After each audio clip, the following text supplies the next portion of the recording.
Καταλήγοντας τη Δευτέρα και το όργιο βίας από τις δυνάμεις καταστολής, την οποία εμείς ζήσαμε. Παρ' όλα αυτά θα προσπαθήσω με κάποιο τρόπο να σας πω και εγώ ο ίδιος, αλλά και εμείς το πώς είδαμε τη σημερινή εκδήλωση, για να αντιληφθούμε και λίγο το τι συμβαίνει.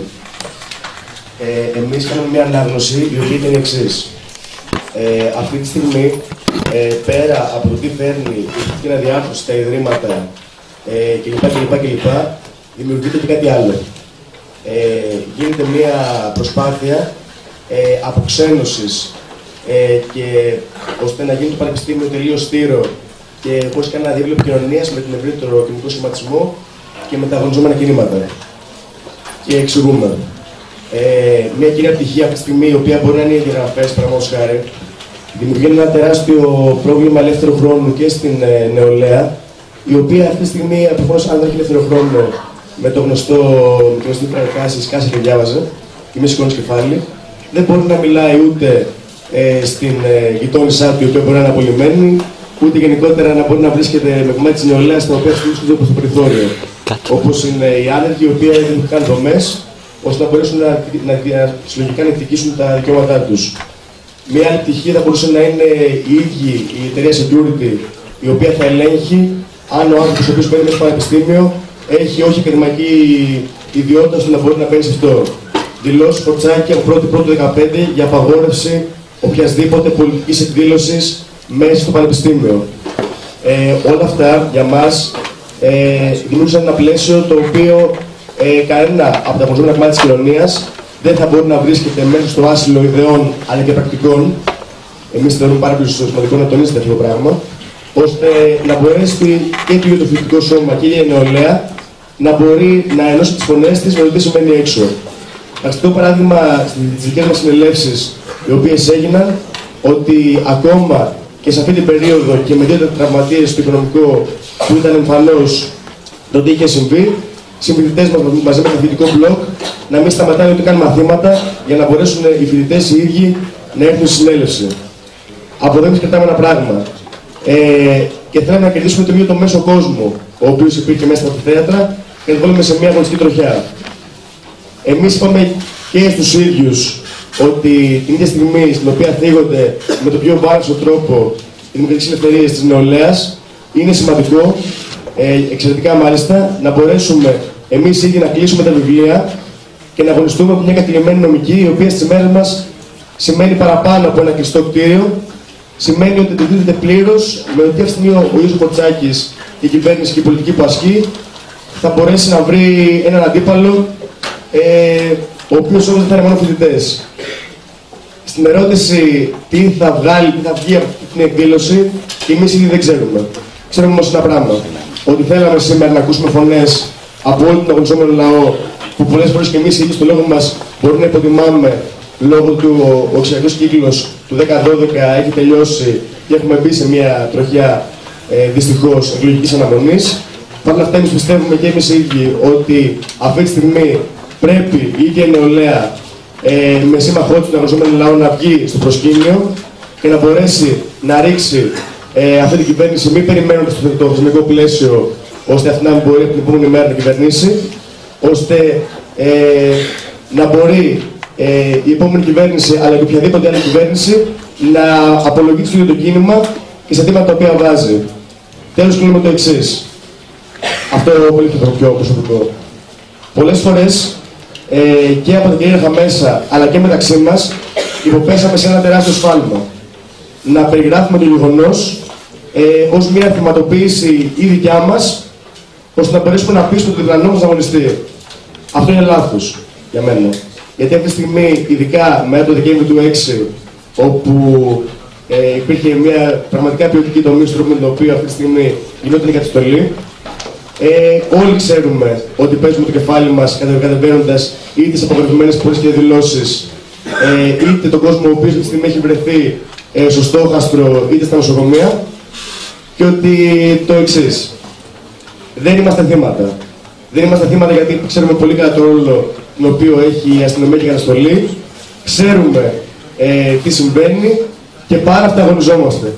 Δεν σταματάμε ακριβώς επειδή πολλοί από εμάς μπορεί ακόμα και να έχουμε τρομοκρατηθεί με αυτά τα οποία συμβαίνουν και σας καλώ όλους να μπορέσουν το επόμενο χρονικό διάστημα και ξανά από τα πανεπιστήμια να έχουν ένα ιδιαίτερο συμβολισμό, τον οποίο ίσως έχουμε κι εμείς χάσει θέσεις από το πώς και εμείς οι ίδιοι το βλέπουμε, να μπορέσουμε να ενώσουμε κινήματα και αγωνιστές μέσα σε τέτοιους χώρους για να δούμε επιτέλους και τις δικές μας γενιάς στα πολιτισμία. Αυτά, ευχαριστώ.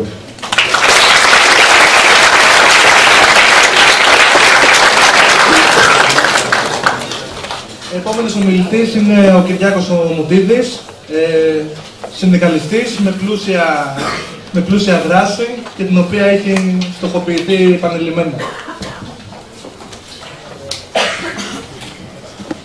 Γεια σας, σύντροφοι. Καταρχήν, ευχαριστώ το συντονιστικό και τους καταληψείς φοιτητές που μου δώσαν τη χαρά να βρίσκομαι εδώ σήμερα μαζί σας, μαζί με ανθρώπους οι οποίοι αγωνίζονται και που έχουν δεχτεί πρόσφατα στο πετσί τους την καταστολή. Θέλω να πω πρώτα απ' όλα, προσπαθώ πιο σύντομος να είμαι, ότι η καταστολή δεν ξεκινάει και τελειώνει στον Πάτσο.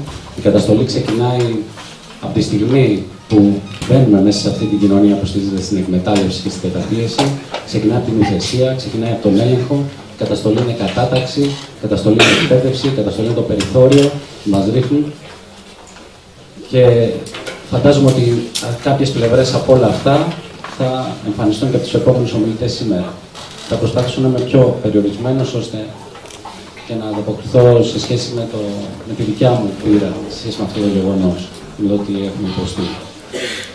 Πρώτα απ' όλα να μιλήσω πριν από τις σαφώς υπήρχαν οι καταστολές, υπήρξαν οι διώξεις, οι συνδικαλιστικές ενάντια σε συγκεκριμένους αγώνες που έχουμε κάνει στον κλάδο μας, αλλά νομίζω ότι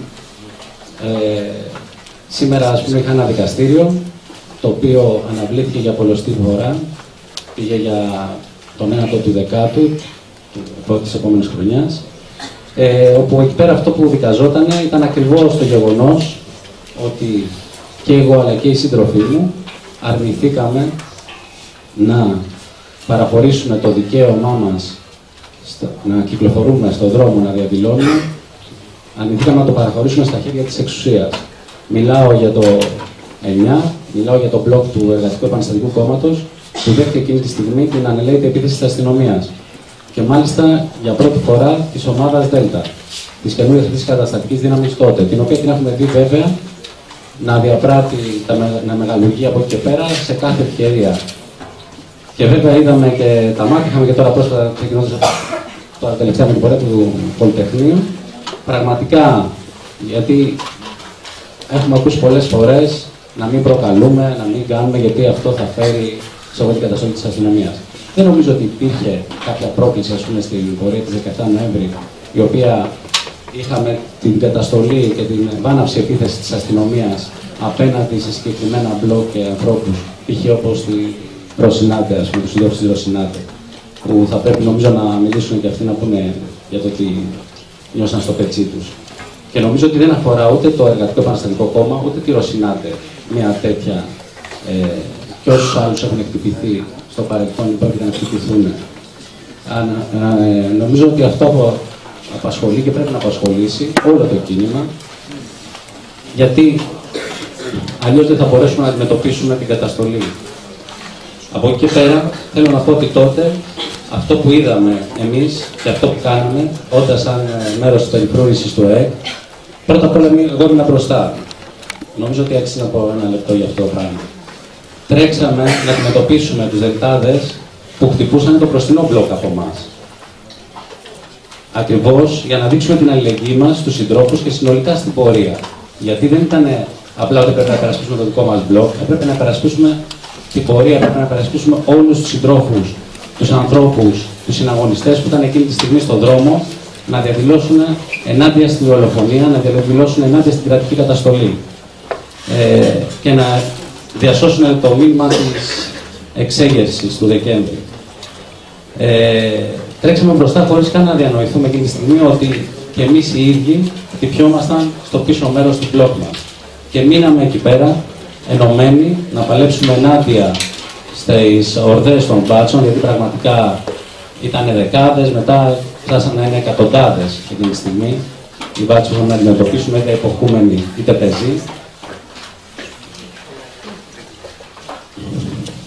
Και βέβαια πιο πριν είχε τραυματιστεί σοβαρά η συντρόφισσά μας η Αγγελική Κουτσουμπού, η οποία βέβαια κάναμε και εμείς προσπαθήσαμε να τα αντιμετωπίσουμε και σε αυτό το επίπεδο, δηλαδή καταφέραμε να συλλάβουμε εντός εισαγωγικών τον μπάτσο τον οποίο τη χτύπησε, κρατήσαμε τη μηχανή του, κρατήσαμε την ταυτότητά του και έτσι μπόρεσε να γίνει γνωστό το όνομά του, γιατί συνήθως σε αυτές τις περιπτώσεις οι μπάτσοι και τα όργανα της καταστολής κρύβονται πίσω από την ανωνυμία. Και προσπαθήσαμε να το σούμε σε δίκαιο, γιατί είχαμε καμιά αυταπάτη ότι θα έβρισκε κάποια καταδίκη από το σύστημα το οποίο είναι υπηρέτης του, πιστός. Αλλά προσπαθώντας να αναδείξουμε το πολιτικό μήνυμα, να δώσουμε ένα πολιτικό μήνυμα ενότητας, αν θέλετε, απέναντι στην καταστολή και το πώς πρέπει να αντιμετωπίζουμε αυτά τα πράγματα. Λοιπόν, για να μην μακρηγορώ, από εκεί και πέρα πιστεύω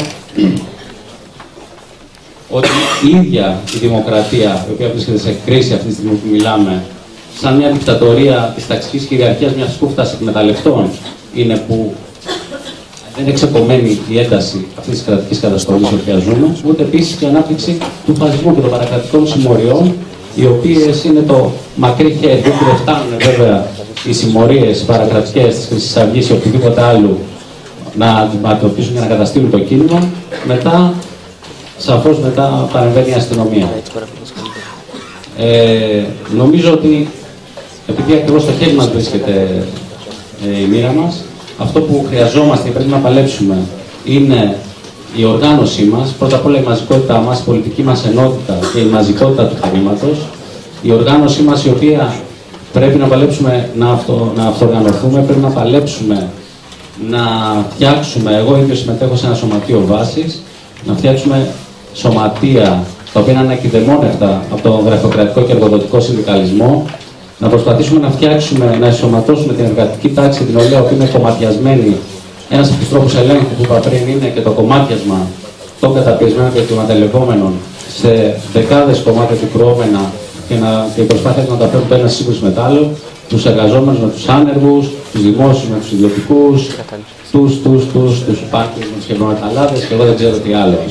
Λοιπόν, έτσι λοιπόν, χρειαζόμαστε να φτιάξουμε ανεξάρτητα κέντρα αγώνα εργατών, νεολαίας, που να μπορέσουμε να ενώσουμε τους πάντες να ενώσουμε τη δύναμή μας ενάντια στο κράτος και στο φασισμό που μας απειλεί.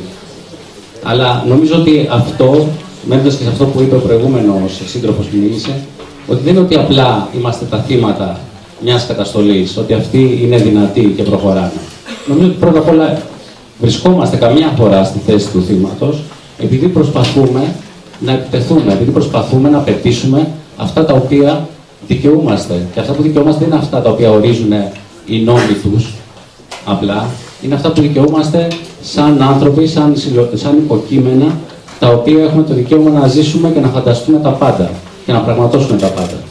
Λοιπόν, απέναντι σε αυτό, το μόνο που έχουμε είναι η συνείδησή μας, το μόνο που έχουμε είναι η αυτοοργάνωσή μας, το μόνο που έχουμε είναι η δύναμή μας να μπορέσουμε να πραγματοποιήσουμε τον απάντεχο. Για να μπορέσουμε να ανατρέψουμε αυτή την κυβέρνηση, αλλά και όλο το σύστημα που γεννάει την καταστολή.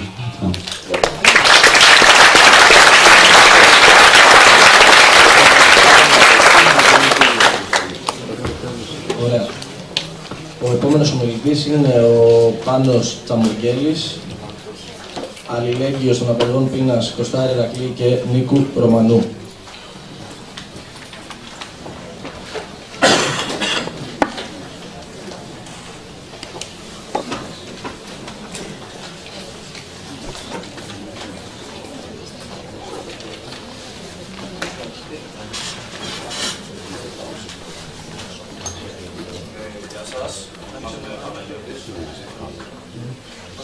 Νομίζω ακούγομαι και εγώ στο μικρόφωνο. Εκτός από αλληλέγγυους στον Νίκο Ρωμανό και στον Ηρακλή Κωστάρη, είμαι και συλληφθέντες Κερατσινίου τη φετινή. Βρισκόμουν στο μπλοκ του Ρεσάλτο και της Λαϊκής Συνέλευσης Πλατείας Κερατσινίου, ώσπου ξαφνικά συνοδών Χιάλου δεχτήκαμε μια επίθεση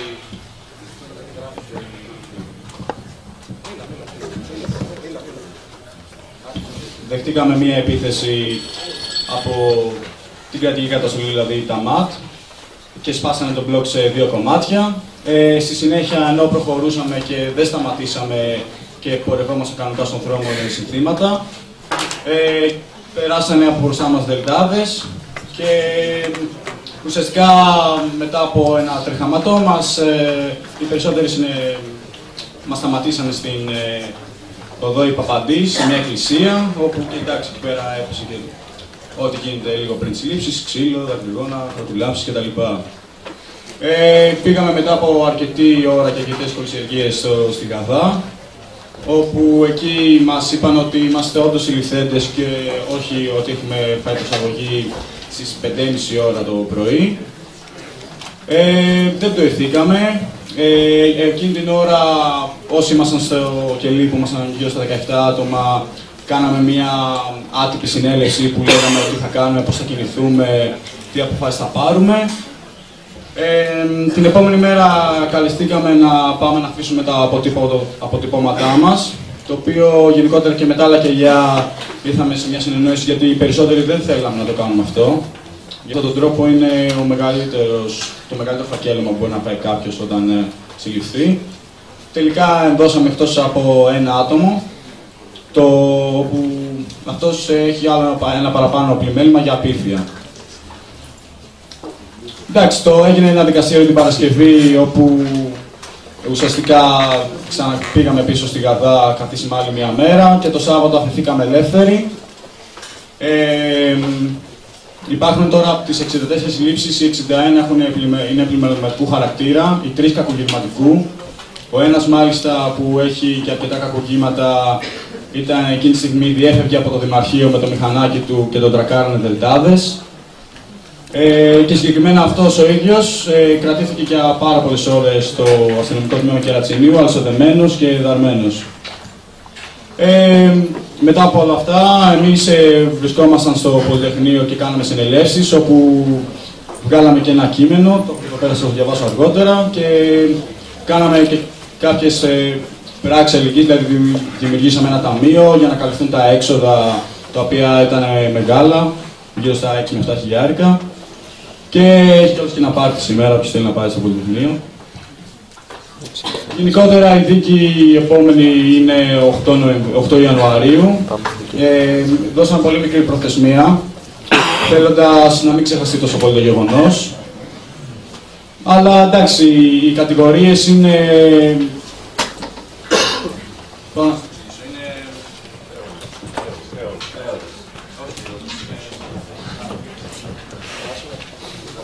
Τέλος πάντων, όλες αβάσιμες, ας το πούμε και έτσι. Και πιστεύω ότι ακόμα και τα παιδιά της νομικής που δεν έχουν πάρει ακόμα πτυχίο μπορούν να υπερασπιστούν, δηλαδή εμάς δηλαδή. Θα δοθούν όλοι, αλλά όπως και να έχει είναι ένα φακέλωμα το οποίο κανένας δεν θέλει να το έχει και είναι και μια έστω ας πούμε κούραση την οποία είχαμε αυτές τις ημέρες. Θα σας διαβάσω το κείμενο για να μην αργώ και παραπάνω. 18 Ιανουαρίου 2014, ένα χρόνο μετά τη δολοφονία του Παύλου Φίσα, από τα τάγματα εφόδου της Χρυσής Αυγής, χιλιάδες αντιφασίστες και αντιφασίστες κατέβηκαν στους δρόμους του Κερατσινίου. Δακρυγόνα, ξυλοδαρμοί, δεκάδες προσαγωγές και 64 συλλήψεις. Με ψευδείς και ανυπόστατες κατηγορίες, με αποτέλεσμα την επίθεση στο δυνάμει καταστολή στο μπλοκ των αυτοοργανωμένων συλλογικοτήτων, μακριά από κομματικές διαμεσαλοβήσεις και επικύρισμα επαλώνια, αποφάσισε οργανωμένα και περιφρουρημένα να υπερασπιστεί τον αντιφασισμό στον δρόμο. Ο ψυχολογικός πόλεμος, οι τραυματισμοί σε συντρόφους, οι ατελείωτες ώρες κολυσιεργίας των διαδικασιών, η απαγόρευση επικοινωνίας με τους δικηγόρους και πολλές άλλες παρατυπίες ούτε μας λύγησαν ούτε μας ξάπνισαν. Δεν μας λύγησαν γιατί το δυνατότερο όπλο μας είναι οι δεσμοί συντροφικότητας και αλληλεγγύης που ισχυροποιήθηκαν αυτές τις 2 μέρες που βρεθήκαμε όμοιροι στα χέρια του κράτους. Καθώς είχαμε ένας τον άλλον και όλοι μαζί τους δεκάδες αλληλέγγυους που με τα συνθήματα και τις ψωμένες γροθιές εκμυδένιζαν τους τείχους και τους μπάτσους που μας χώριζαν. Δεν μας ξάφνιασαν, καθώς γνωρίζουμε πολύ καλά ότι ο φασμός δεν εμφανίστηκε ξαφνικά με την δολοφονία του Παύλου Φίσα, ούτε φυσικά τελείωσε με τις θεαματικές συλλήψεις των Χρυσαυγητών από το αντιφασιστικό κράτος. Η ουσία και τα περιεχόμενά του άλλωστε μας είναι ξεκάθαρα μέσα από τις αναρρύθμιτες περιπτώσεις, όπως ο βασανισμός των 15 αντιφασιστών της μοτοπορίας, τα καθημερινά πογκρόμ μεταναστών και Ρωμά στους δρόμους της Μητροπόλης καθώς και εκατοντάδες δολοφονίες και βασανισμοί σε αστυνομικά τμήματα και στρατόπεδα συγκέντρωσης. Για μας ο πόλεμος ενάντια στον φασισμό δεν τελειώνει με μια διαδήλωση, ούτε περιορίζεται σε καταγγελτικές δηλώσεις. Ο αντιφασιστικός αγώνας είναι και θα πρέπει να παραμείνει διαρκής, ολομέτωπος, μέσα σε κάθε έκμαση της καθημερινότητας. Στις σχέσεις, στα σχολεία, στις γειτονιές, στους χώρους εργασίας, ο φασισμός αντιμετωπίζεται συλλογικά και αδιαμεσολάβητα μέχρι την οριστική εξάλληψή του. Συνέλευση συλληφθέντων αντιφασιστικής πορείας, 18 Νάτους, Κερατσίνη.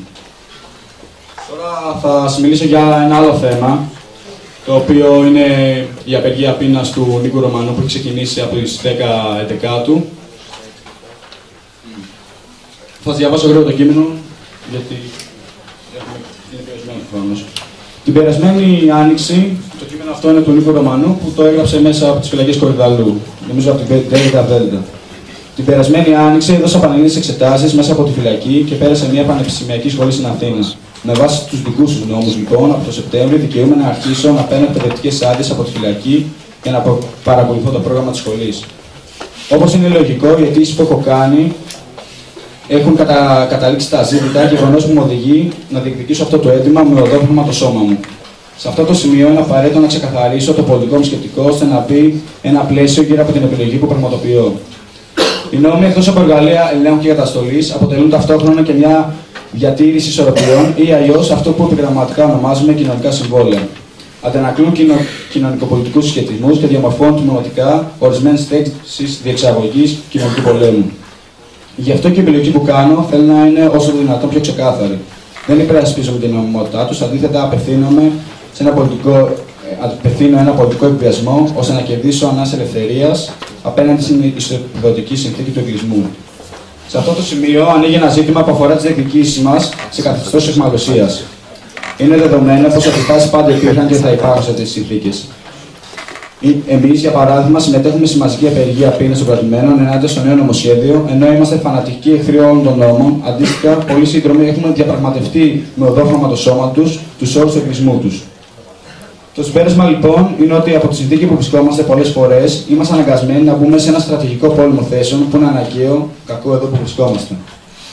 Με αυτή μου την επιλογή, τα πολιτικά χαρακτηριστικά της οποίας συγκεκριμενοποιούνται στο ίδιο το τίτλο του κειμένου, δίνεται η δυνατότητα να ανοίξει ένα μέτωπο αγώνα σε μια χρονική συγκυρία, ιδιαίτερα κρίσιμη για άλλους. Συντρόφισσες και σύντροφοι εδώ και καιρό μας εγκλωβίζουν.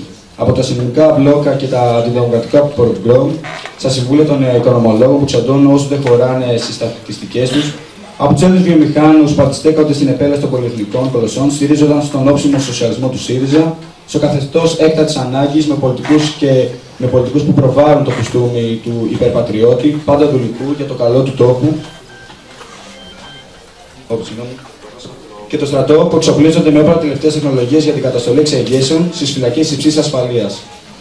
Ας πούμε τα πράγματα με το όνομά τους. Αν κάτι εκμεταλλεύεται το κράτος, αυτό δεν είναι άλλο από την αδράνεια που πλέον έχει μονιμοποιηθεί ως φυσιολογική συνθήκη. Σε λίγο θα είναι πια αργά και η εξουσία με το μαγικό ραβδί της θα δίνει έλεος μόνο σε όσους γονατίζουν υποτακτικά μπροστά στην παντοδυναμία της.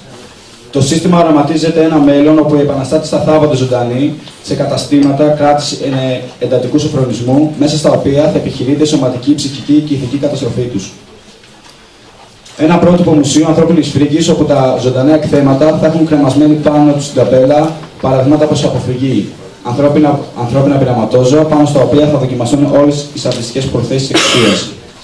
Καθένας μας απαντάει στο δίλημμα και κάνει τις επιλογές του. Οι θεατές σε απομονωμένες πολυθρόνες, μια συγκνησιμένη ζωής ή δράσεις των γεγονότων που διαμορφώνουν την εξέλιξη της ιστορίας. Εκείνο το βράδυ, με το βλέμμα καρφωμένο στον ορίζοντα, είδαμε πολλά αστέρια να πέφτουν, διαγράφοντας τις δικές τους χαοτικές διαδρομές. Και εμείς μετρούσαμε και ξαναμετρούσαμε, κάναμε ευχές, υπολογίσαμε τις πιθανότητες. Το ξέρουμε ότι η επιθυμία για μια ελεύθερη ζωή έπρεπε να περάσει πάνω από όλα όσα μας καταπιέζουν, μας δολοφονούν, μας καταστρέφουν, γι' αυτό βούτυξε στο κενό, όπως ακριβώς τα αστέρια που βλέπαμε να πέφτουν. Από τότε άπειρα αστέρια έπεσαν, μπορεί να έρθει και η ώρα να πέσει και το δικό μας, ποιος ξέρει. Τουλάχιστον εμείς παραμένουμε ακόμα απόλυτοι και πεισματάριδες, όπως οι άνθρωποι της πάστας μου. Κι άλλοι, σαν και εμάς, με ένα πόνο έκλεισαν τα μάτια τους και ταξίδεψαν μακριά. Παραμένουμε το βλέμμα κολλημένο σε εκείνο το βραδινό ουρανό που κοιτάζαμε εμείς. Από Δευτέρα 10 Δεκάτου ξεκινάω απεργία πείνας, πώς να κάνω βήμα πίσω, με την αναρχία πάντα στην καρδιά μου. Υπεύθυνος για κάθε μέρα απεργία πείνας και ό,τι συμβεί από εδώ και μπρος είναι το Συμβούλιο της Φυλακής που αποτελείται από τον εισαγγελέα Νίκο Επιμενίδη, την Διευθύντρια Χαραλαμπία Κατσουμιχάλη καθώς και την κοινωνική λειτουργό. Αλληλεγγύη σημαίνει επίθεση. Ιστερόγραφο. Προς όλους τους αγωνιστές των σαλονιών, τους επαγγελματίες ανθρωπιστές, τις ευαίσθητες προσωπικότητες διανόησης και του πνεύματος, προκαταβολικά στα τσακίδια.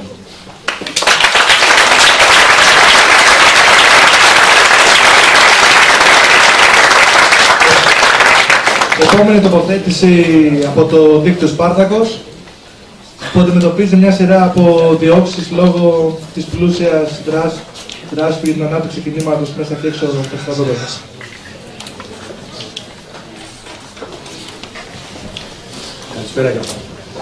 Καλησπέρα και από εμάς.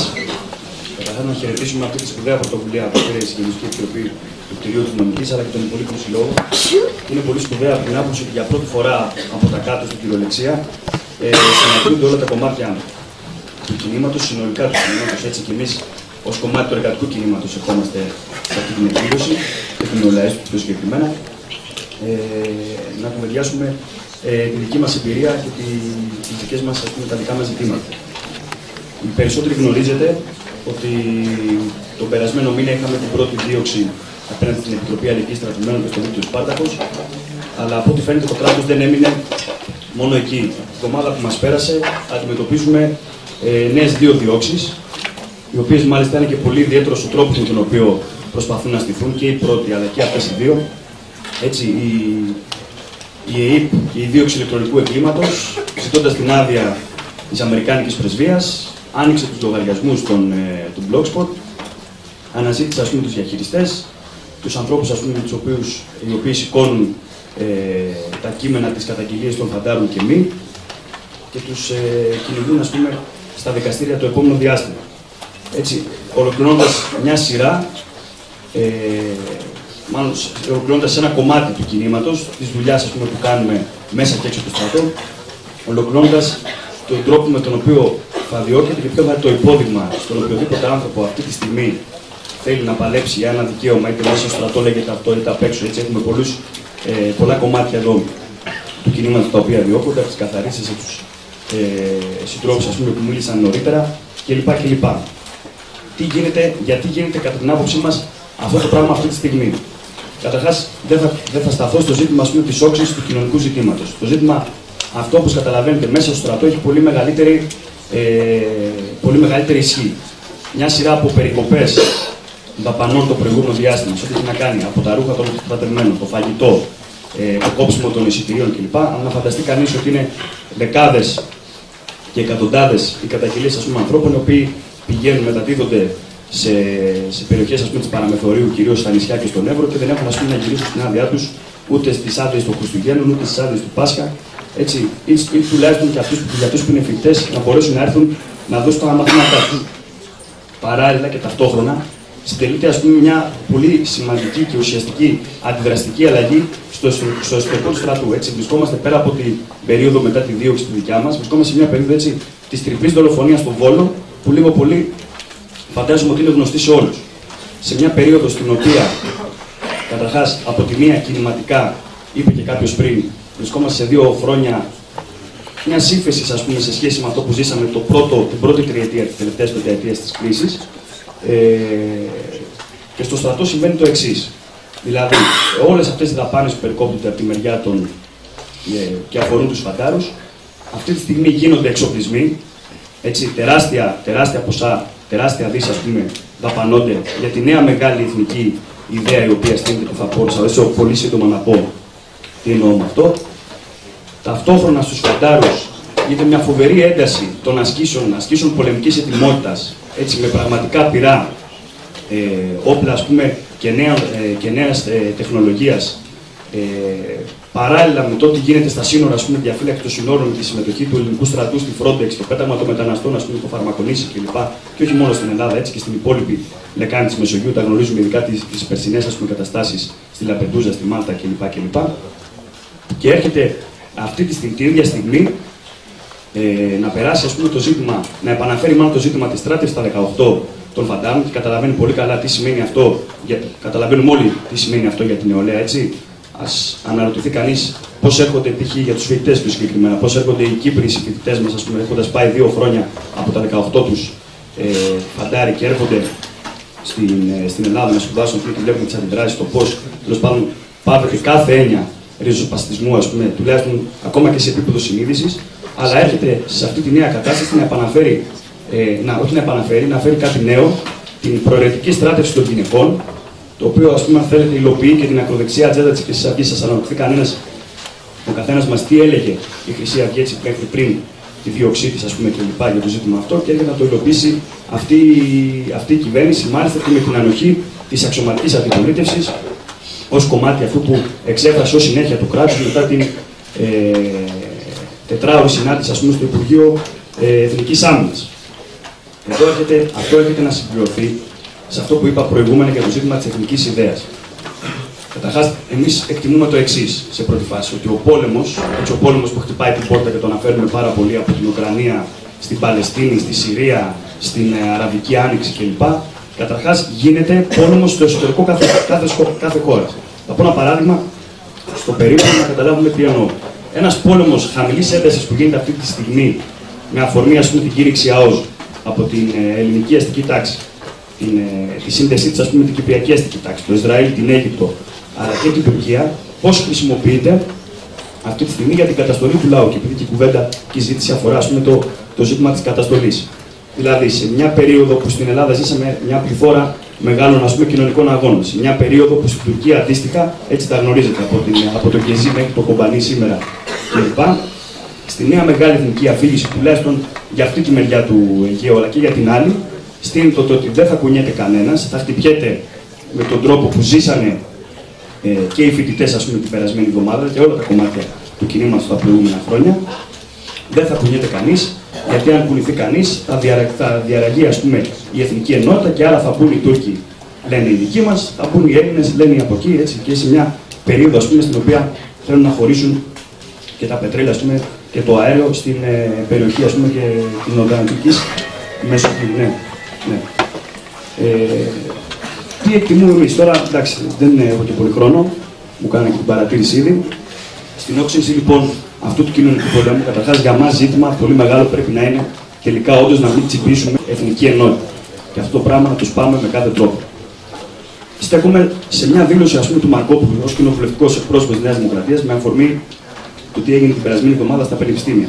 Ο οποίος δήλωσε, ας πούμε, και όρισε, αν θέλετε, την άποψή μου προσωπικά, τους δύο κόσμους οι οποίοι υπάρχουν αυτή τη στιγμή. Δηλαδή, λέει ότι είπε ο άνθρωπος, ας πούμε, στο κοινοβούλιο, ότι όποιος αγωνίζεται φοιτητής είναι εν δυνάμει τρομοκράτης. Και δεν αναφερόταν μόνο φυσικά στις πρωτοπορίες του κινήματος, στα παιδιά που χτυπήθηκαν κλπ. Εννοούσε όλο το φοιτητικό κίνημα ή τέλος πάντων όποιο κομμάτι του κινήματος, του νεολαίστικου, του εργατικού κινήματος προσπαθεί να δώσει ένα διαφορετικό υπόδειγμα, το υπόδειγμα του αγώνα και όχι το υπόδειγμα της σταθερότητας, και με αυτόν τον τρόπο, ας πούμε, να χτυπηθεί. Έτσι είχαμε και τη συνέχεια στην πορεία του Πολυτεχνείου κλπ. Για να κλείσω. Τελειώνοντας η πορεία του Πολυτεχνείου, είδα ένα πανό στο κλαμπ του Παναθηναϊκού που είναι στη Λεωφόρο Αλεξάνδρας και το σκέφτηκα πάρα πολύ. Γιατί συνηθίζουμε να χαρακτηρίζουμε αυτή την εποχή σαν εποχή χούντρας, πράγμα που δεν ισχύει.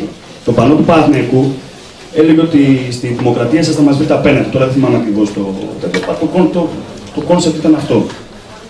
Λοιπόν, και αυτή είναι και η ουσία της κατάστασης. Αυτός ο κοινοβουλευτικός ολοκληρωτισμός, αυτό το κράτος που βρίσκεται σε έκτακτη ανάγκη και το περιγράφουμε πολλές φορές, αλλά δεν καταλαβαίνουμε την ουσία του, είναι αυτή η δημοκρατία και έχει και αυτά τα αποτελέσματα, ας πούμε, που βιώνουμε και βιώσαν όλα τα κομμάτια εδώ και πολύ πιο ειδικά οι φοιτητές.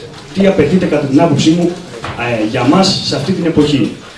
Καταρχάς, ξεκινώντας και κινώντας από αυτή τη συνέλευση, να στηθεί πραγματικά ένα πλατή μέτωπο, ας πούμε, υπεράσπισης και αυτών και του ζητήματος, ας πούμε, των δικαιωμάτων, των διώξεων κλπ. Και από τη μεριά μας, ως κομμάτι του εργατικού κινήματος, θέλουμε σε αυτή την προσπάθεια να συμμετέχουμε, να την ενισχύσουμε κλπ. Να πάρει άλλα χαρακτηριστικά ως ένα επιμέρους κομμάτι του εργατικού κινήματος. Αυτά, με συγχωρείτε, ήθελα να πω και άλλα πράγματα, αλλά δεν τα κατάφερα. Ευχαριστώ.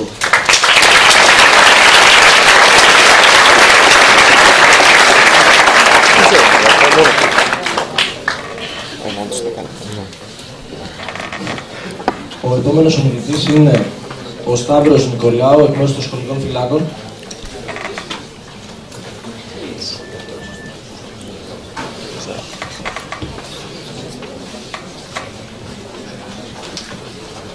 Καλησπέρα σας.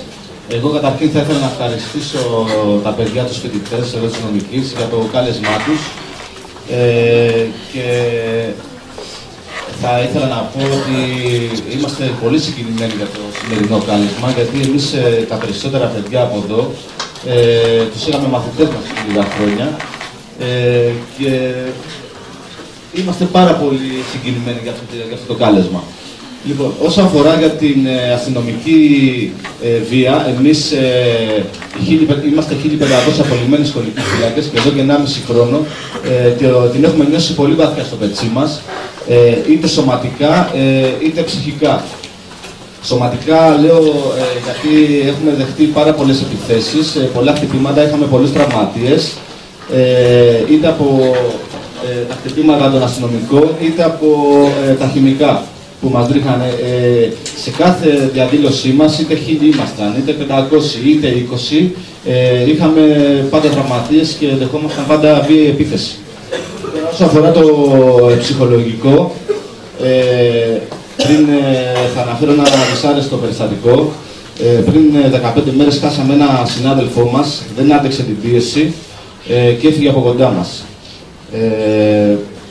Και βέβαια έχουμε και άλλα περιστατικά με εγκεφαλικά, με επεισόδια, καρδιακά επεισόδια και όλα αυτά οφείλονται από τη μνημονιακή αυτή κυβέρνηση που μας έχει φέρει σε αυτή την κατάσταση, όχι μόνο εμάς βέβαια, αλλά όλους τους εργαζομένους. Εμείς όλες τις κινητοποιήσεις που έχουμε κάνει μαζί με τις καθαρίστρες, μαζί με την ΕΡΤ, μαζί με τους καθηγητές, μαζί με τους εργαζομένους της Coca-Cola, μαζί με άνεργους στον ιδιωτικό τομέα, το μόνο μας μέλημα είναι αυτή η μνημονιακή κυβέρνηση όσο το δυνατόν γρηγορότερα να φύγει. Γιατί εμείς βέβαια έχουμε χάσει ένα συνάδελφο, αλλά ακούμε καθημερινά ότι έχουν φύγει από κοντά μας γύρω στις 5.000 συνάνθρωποι μας. Θα ήθελα να αναφέρω ότι στον αγώνα που κάνουμε εμείς στην Καραγιώργη της Σερβίας, στο Σύνταγμα, που είμαστε μαζί με τους καθαρίστες και τους καθηγητές στη σκηνή, θα θέλαμε να έχουμε επικοινωνία μαζί σας, ούτως ώστε να πάμε όλοι μαζί για τη μεγάλη ανατροπή. Και θα ήθελα, για να μην τρώω το χρόνο σας άλλο, θα ήθελα να αναφέρω ότι εμείς έχουμε κάνει μια κίνηση σε σχέση με τους Σύριους που βρίσκονται αυτή τη στιγμή στο Σύνταγμα. Μαζεύουμε υλικό, είτε ρουχισμό, είτε τρόφιμα, ούτως ώστε να κάνουμε κάτι και εμείς από τη μεριά μας για αυτούς τους ανθρώπους που περνάνε δύσκολες στιγμές. Σας ευχαριστώ πολύ. Καλό αγώνα.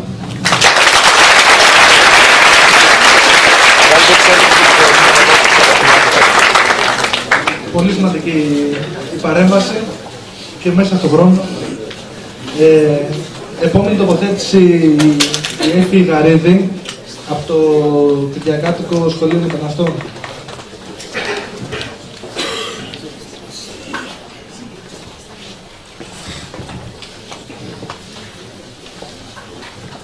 Γεια σας, συντρόφισσες και σύντροφοι. Ευχαριστούμε για την πρόσκληση πρώτα απ' όλα τα παιδιά της κατάληψης. Αν μιλάμε για δημοκρατικές ελευθερίες και για καταστολή, τότε θα πρέπει να πούμε ότι οι χώροι όπου κατεξοχήν εδώ και πολλά χρόνια δεν υπάρχουν καθόλου δημοκρατικές ελευθερίες, αντίθετα υπάρχει ακραία καταστολή, είναι τα στρατόπεδα συγκέντρωσης. Τα έχουμε ανεχτεί εδώ και πάρα πολλά χρόνια. Έχουμε ανεχτεί να υπάρχουν χώροι όπου στιβάζονται άνθρωποι που δεν έχουν διαπράξει κανένα αδίκημα, ακόμη και ανήλικοι, με το μόνο λόγο ότι δεν έχουν χαρτιά και έχουν εισέλθει παράνομα στη χώρα. Βρίσκονται εκεί για προσδιορίστο χρονικό διάστημα. Στην αρχή μας έλεγαν για 18 μήνες ότι θα είναι το ανώτατο, αλλά αυτή τη στιγμή κανείς δεν ξέρει πότε και αν θα βγουν από εκεί μέσα. Ζουν σε άθλιες και απάνθρωπες συνθήκες, δεν έχουν καμία περίθαλψη, δεν υπάρχουν συνθήκες υγιεινής, κρυώνουν, πεινάνε. Οι άνθρωποι αυτοί αντιμετωπίζουν πολλά ψυχολογικά προβλήματα, γιατί είναι φοβερό να είσαι κάπου κλεισμένος, να μην ξέρεις τη γλώσσα και να μην ξέρεις καν πότε, αν και αν θα βγεις από εκεί. Και αντιμετωπίζουν πάρα πολλά προβλήματα υγείας. Στο στρατόπεδο της Κορίνθου, συγκεκριμένα, είχαν πει οι άνθρωποι ότι ό,τι και να έχουν τους δίνουν τεπών, γιατί δεν υπάρχει κάτι άλλο. Και αν δεν δουν αίμα, δεν τους στέλνουν στο νοσοκομείο. Το αποτέλεσμα είναι πάρα πολλοί άνθρωποι να έχουν χάσει τη ζωή τους, πολλοί άνθρωποι τέλος πάντων, γιατί δεν είχαν εγκαίρως την περίθαλψη που χρειαζόταν. Πριν από μερικές μέρες ήταν το τελευταίο περιστατικό στην Αμυγδαλέζα. 24χρονος εργάτης από το Πακιστάν έχασε τη ζωή του λόγω καρδιακών προβλημάτων, επειδή επί μήνες ζητούσε να πάει στο νοσοκομείο και όταν πήγε ήταν πολύ αργά. Αυτή τη στιγμή υπάρχει απεργία πείνας στην Αμυγδαλέζα για αυτό το λόγο από τις 17 Νοέμβρη. Ταυτόχρονα δικάζονται και οι κρατούμενοι της Αμυγδαλέζας που συμμετείχαν στην εξέγερση πέρσι τον Αύγουστο και φυσικά δεν είναι καθόλου ευνοϊκές συνθήκες για αυτούς από την ελληνική δικαιοσύνη. Όλα αυτά ξεκίνησαν με τα στρατόπεδα συγκέντρωσης πολύ πριν καταπατηθούν τελείως οι δημοκρατικές ελευθερίες για όλους εμάς τους υπόλοιπους και πολύ πριν δεχτούμε την ακραία καταστολή που δεχόμαστε το τελευταίο διάστημα. Αυτό έχει και μια λογική πίσω του, ότι πρώτα τα πιο αδύναμα κομμάτια, συγκεκριμένα το πιο αδύναμο τμήμα της εργατικής τάξης είναι οι μετανάστες και μάλιστα και οι πρόσφυγες και μάλιστα εκείνοι που είναι παράνομα στη χώρα, που δεν έχουν χαρτιά και που τους στερούν όλα τα δικαιώματά τους. Είναι άξιο απορίας το πώς δεχτήκαμε αυτή τη τρίκη τόσα χρόνια και τώρα έχουμε φτάσει όλοι να ζούμε παρόμοια πράγματα, όταν απολύονται ολόκληροι κλάδοι, όπως οι καθαρίστες στη σχολική φύλαξη σε μια μέρα, και δέχονται ακραία καταστολή σε οποιαδήποτε αντίδρασή τους, όταν οι φοιτητές δεν μπορούν να κάνουν τις γενικές συνελεύσεις τους, απαγορεύεται να κάνουν γενικές συνελεύσεις και δέχονται ακραία καταστολή, πλέον βλέπουμε ότι είμαστε όλοι το ίδιο και όλοι μαζί πρέπει να πολεμήσουμε ενάντια σε αυτό το σύστημα που γεννάει την καταστολή και την περιστολή των δημοκρατικών μας δικαιωμάτων. Η σημερινή εκδήλωση είναι πάρα πολύ σημαντική, γιατί είναι σε αυτή την κατεύθυνση, σε αυτή τη λογική, ότι όλα τα κομμάτια των ανθρώπων που αγωνίζονται, όλα τα κομμάτια των ανθρώπων που βλέπουν τα δικαιώματά τους να χάνονται, μαζί έχουν τα ίδια συμφέροντα, έχουν κοινούς αγώνες να δώσουν και μόνο μέσα από το συντονισμό θα κερδίσουν. Επομένως, είναι πάρα πολύ σημαντικό να βρισκόμαστε και να μιλάμε για αυτά τα πράγματα. Εμείς στο Κυριακάτικο Σχολείο Μεταναστών εδώ και 10 χρόνια προσπαθούμε να σπάσουμε αυτή τη λογική των μεταναστών με χαρτιά, μεταναστών χωρίς χαρτιά. Όλοι είναι ευπρόσδεκτοι και όλοι εντάσσονται σε μία συλλογικότητα, σε μία κοινότητα που όλοι μαζί παλεύουμε για τα ίδια πράγματα. Ας ελπίσουμε ότι από εδώ και πέρα αυτός θα είναι ο στόχος όλων μας για να μπορέσουμε να κάνουμε κάτι. Τελειώνοντας να πω και εγώ για τους Σύρους πρόσφυγες που βρίσκονται στο Σύνταγμα, χρειάζονται την αλληλεγγύη μας, βρίσκονται αλληλέγγυοι πολλοί από προχθές εκεί, αλλά χρειάζονται συνέχεια οι άνθρωποι τρόφιμα, χρειάζονται ρούχα, γιατί έχουν σκοπό να μην φύγουν εκεί. Και ζητάνε φυσικά το αυτονόητο, να τους δοθεί, είναι πρόσφυγες, δεν μπορούν να τους γυρίσουν πίσω στην πατρίδα τους. Εδώ ζουν στο πεδίο του Άρεως και δεν μπορούν να επιβιώσουν, ούτε μπορούν να βρουν δουλειά. Αυτό που η πολιτεία τους προσφέρει, γιατί ήρθε χθες ο Γενικός Γραμματέας του Υπουργείου Εσωτερικών, αυτό που τους προσφέρει είναι καθεστώς διεθνούς προστασίας και να μείνουν στην Ελλάδα νόμιμα. Αυτούς ξέρουν ότι δεν μπορούν να ζήσουν εδώ, δεν μπορούν να βρουν δουλειά και θέλουν ταξιδιωτικά έγγραφα, ζητάνε το αυτονόητο. Να μπορέσουν να ζητήσουν άσυλο σε όποια χώρα δεν πιστεύουν. Και είναι αποφασισμένοι να μείνουν εκεί. Για να μείνουν εκεί χρειάζονται την αλληλεγγύη όλων μας, θα μιλήσουν και λίγοι. Αλλά πραγματικά, επειδή είναι δίπλα μας, στην Αμυγδαλέζα μπορεί να μην μπορούμε άμεσα να κάνουμε κάτι, αλλά αυτό μπορούμε να το κάνουμε. Ευχαριστώ πολύ.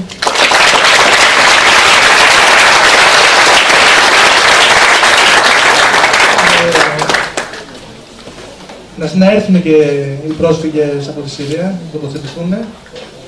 Πολύ σημαντικός αγώνας. Όσον αφορά την τοποθέτηση των Σύριων πολιτικών προσφύγων, δεν θα επεκταθεί σε ζητήματα πολιτικής της Συρίας και του καθεστώτος του Ασάντ, γιατί οι οικογένειές τους είναι πίσω στη Συρία και όπως καταλαβαίνετε πρέπει να προστατεύσουν τους ανθρώπους που βρίσκονται πίσω. Ο μεταφραστής, ο παρουσιαστής. Καλησπέρα, είμαι φοιτητής του πολιτικού. Με τα παιδιά γνωριστήκαμε εντελώς τυχαία στο νυχτερινό τρένο για Θεσσαλονίκη. Με τον Τζότζεφ, τον Φαρούκ και τον Χάμζα. Είναι τρία αδέρφια. Έχουν φύγει από τη Συρία, έχουν αφήσει πίσω τις οικογένειες. Καταλαβαίνουμε όλοι τις δύσκολες συνθήκες κάτω από τις οποίες πήγανε. Βρέθηκαν στοιχείο, από στοιχείο τους παρέπεψαν, τους έβαλαν από το αστυνομικό τμήμα ένα χαρτί ότι μπορούν να παραμείνουν στη χώρα για 6 μήνες. Δεν μπορούν να μείνουν σε συγκεκριμένους νομούς. Μετά από κάπου 5-6 ώρες συζήτηση κατάλαβα και εγώ πολύ καλύτερα τον κόσμο τους και μου δώσαν να καταλάβω και εμένα πολλά πράγματα. Θα σας μιλήσουν βέβαια και οι ίδιοι αναλυτικότερα. Κάποια στιγμή βρέθηκαν στη Θεσσαλονίκη, κρατήσαμε επαφή. Προσπάθησαν να περάσουν τα σύνορα με τα πόδια, θέλανε με τα πόδια να περάσουν μέσα από την Ουγγαρία, Αυστρία, να φτάσουν στη Γερμανία τελικά, γιατί δεν μπορεί να τους προσφέρει τίποτα η Ελλάδα σαν χώρα. Επί κακουχίες όμως η βροχή τους ανάγκασαν να γυρίσουν πίσω. Τελικά έχουν εγκατασταθεί εδώ πέρα στην Αθήνα και αυτή τη στιγμή βρίσκονται στο Σύνταγμα με τους υπόλοιπους Σύριους και προσπαθούν να διεκδικήσουν τα αυτονόητα. Άλλη μια απόδειξη στον κόσμο μας ότι στον κόσμο των αφεντικών είμαστε όλοι ξένοι. Θα σας μιλήσουμε τώρα με τον μεταφραστή του. Καλησπέρα στις αστυνομίες. I would like to speak by my mother language, so my friends can translate what I say. Καλησπέρα σε όλους. Θα προσπαθήσω όσο μπορώ, με τα ελληνικά που ξέρω, να σας μεταφράσω την εικόνα που υπάρχει σε αυτή την κατάσταση τραγική που βρίσκεται στη Συρία. Και σας ευχαριστώ για τον χρόνο σας.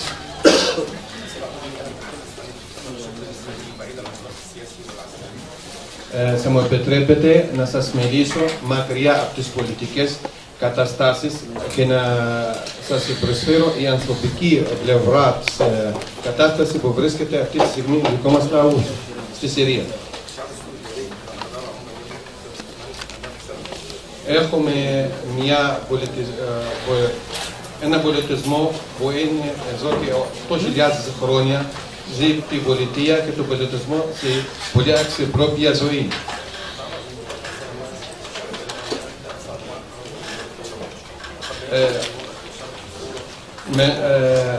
Από περίπου 4 χρόνια μέχρι αυτή τη στιγμή εμείς περνάμε το πιο τραγικές καταστάσεις, καταστροφές στην πολεοδομία της χώρας, στις ανθρωπέτρες της χώρας. Μια πολύ τραγική κατάσταση που καταστρέφει τα πάντα, και τον πολιτισμό και τον άνθρωπο.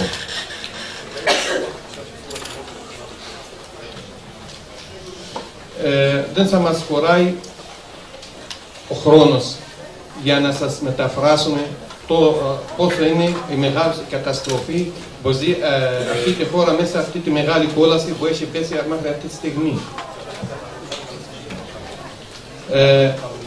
Θα σας μιλήσω και θα σας ζητήσω να προσπαθούμε όσο μπορούμε να σώσουμε ό,τι μας έχει παραμένει με την ανθρωπότητα που δικάσαμε για να εξυπηρετήσουμε ό,τι έχει μείνει να ξαναζεί ή τουλάχιστον να βλέπει τη ζωή από τους ανθρώπους και τον πολιτισμό που βρίσκεται στη χώρα μας. Εμείς σαν λαό όλοι μας κινδυνεύουμε από το θάνατο και τραγικό θάνατο ή από την αναπηρία και ό,τι προσφέρει το πόλεμο κάθε στιγμή. Τώρα, πέθαμε σήμα διαφορετικών καταστάσεις, πολεμικές καταστάσεις που εμείς σαν άνθρωποι δεν ξέρουμε πού να καταστηνόμαστε.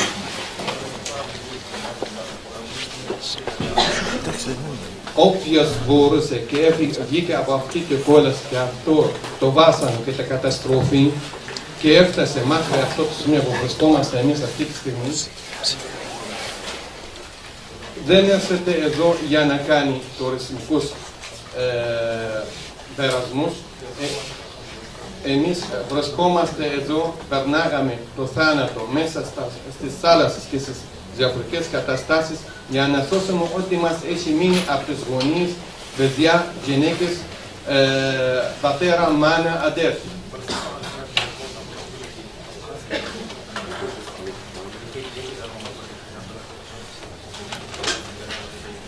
Εμείς άνθρωποι με αυτά που κάναμε θέλουμε να βρούμε ένα φως στον τόνερ τα δικά μας για να ζήσουμε σαν άνθρωποι σε αξιοπρέπεια, εμείς και γονείς μας.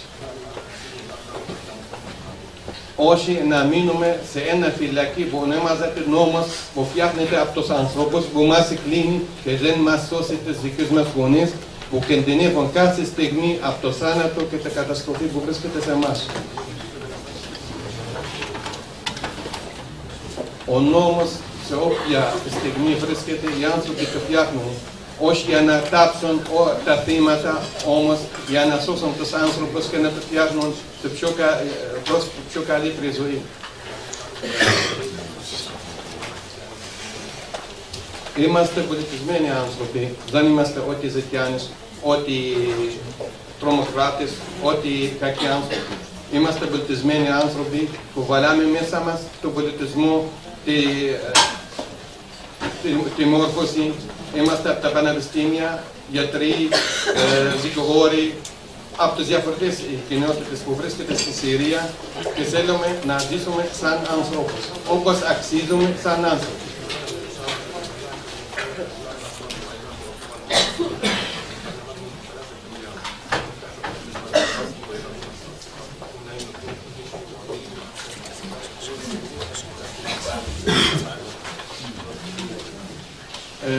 Σας τραβάμε το προσεκτή σας, όπως είπαν οι άλλοι συνάδελφοι, με πολύ ευχαρίστως, ότι έχουμε τους ανθρώπους μας τώρα, αυτή τη στιγμή που βρίσκονται στο Σύνταγμα, μαζεύονται για να κάνουν αυτά τα ζητήματα, για να σωθούν από αυτή την καταστροφή και το βάσανο που περνάνε.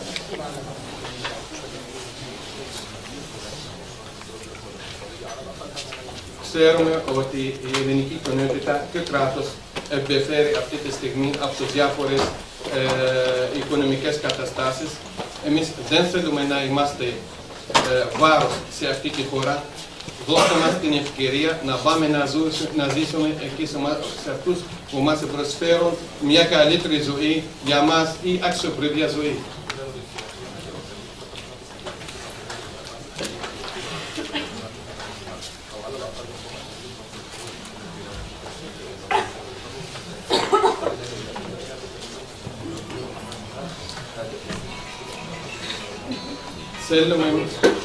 Θέλουμε μια επιστήριξη από όλους, και από την ελληνική κυβέρνηση και από τα κόμματα και οποιοδήποτε έχει μια ανθρώπινη πλευρά να μας επιστηρίζει για να βρούμε τη δίκαια μας σαν άνθρωποι να ζήσουμε.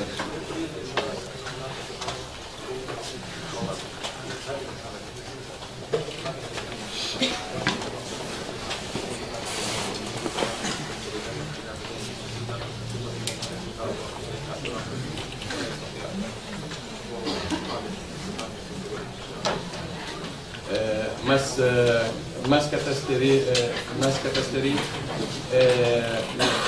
πολλά βάσανα και εδώ σε αυτή τη χώρα, ότι εμείς σαν ξένοι δεν βρισκόμαστε τα απλά δικαιώματα που να μας βοηθάει για να ζήσουμε. Έχουμε ανάμεσά μας οικογένειες που έχουμε μικρά παιδιά, έχουμε ανάπηρες αυτή τη στιγμή, έχουμε μικρά παιδιά, έχουμε και μερικές γυναίκες που είναι έγκυος, που αύριο μεθαύριο, χωρίς κανένα χαρτί να έχουν πάνω τους, χωρίς να έχουν κανένα έγγραφα να δείχνει ποιος είναι, χωρίς κανένα ασφάλεια ιατρική, που να κινούνται σε λίγες μέρες. Μία από αυτές έχει πάει 4 φορές στο νοσοκομείο να κάνει υπέροχο και δεν έχει καταφέρει να κάνει ό,τι ένα ραντεβού πραγματικό.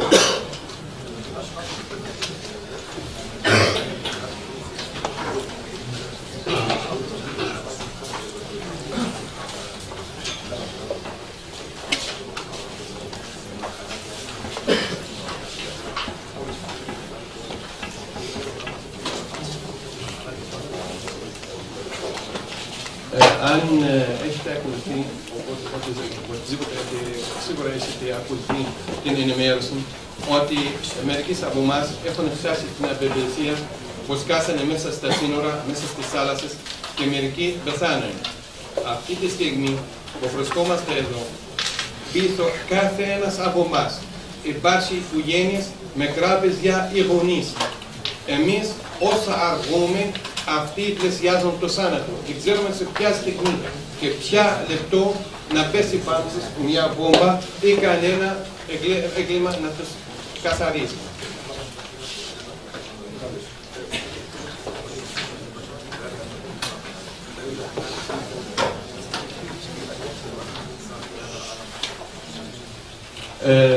Σας ξαναζητάμε ότι να μας υποσχέσετε ότι ο νόμος βρίσκεται πάντα να σώσει τους ανθρώπους, όχι για να το πνίξει.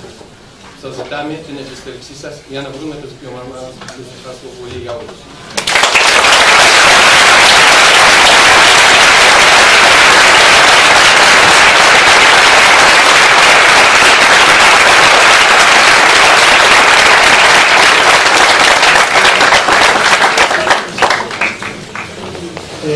Επόμενος ομιλητής, ο Νίκος ο Αδιαπόπουλος, για την πολιτική διεθνική κίνηση.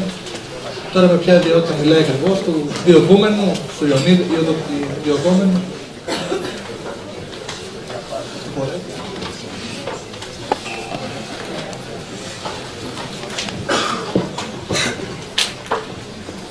Καλησπέρα συντρόφισσες και σύντροφοι.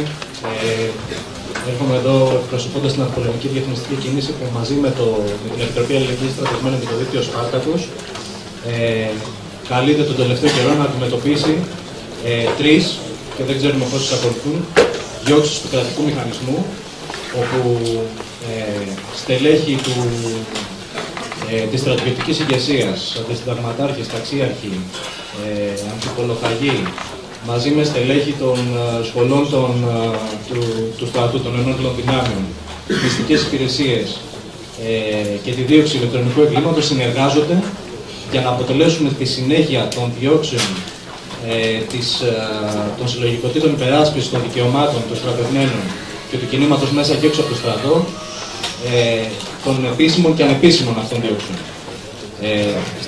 Αυτές οι διώξεις συνδυάζονται με την συμπεραίνεια φτέρνα της αστικής πολιτικής τόσο του ελληνικού κράτους, τόσο στο εσωτερικό όσο και στο εξωτερικό.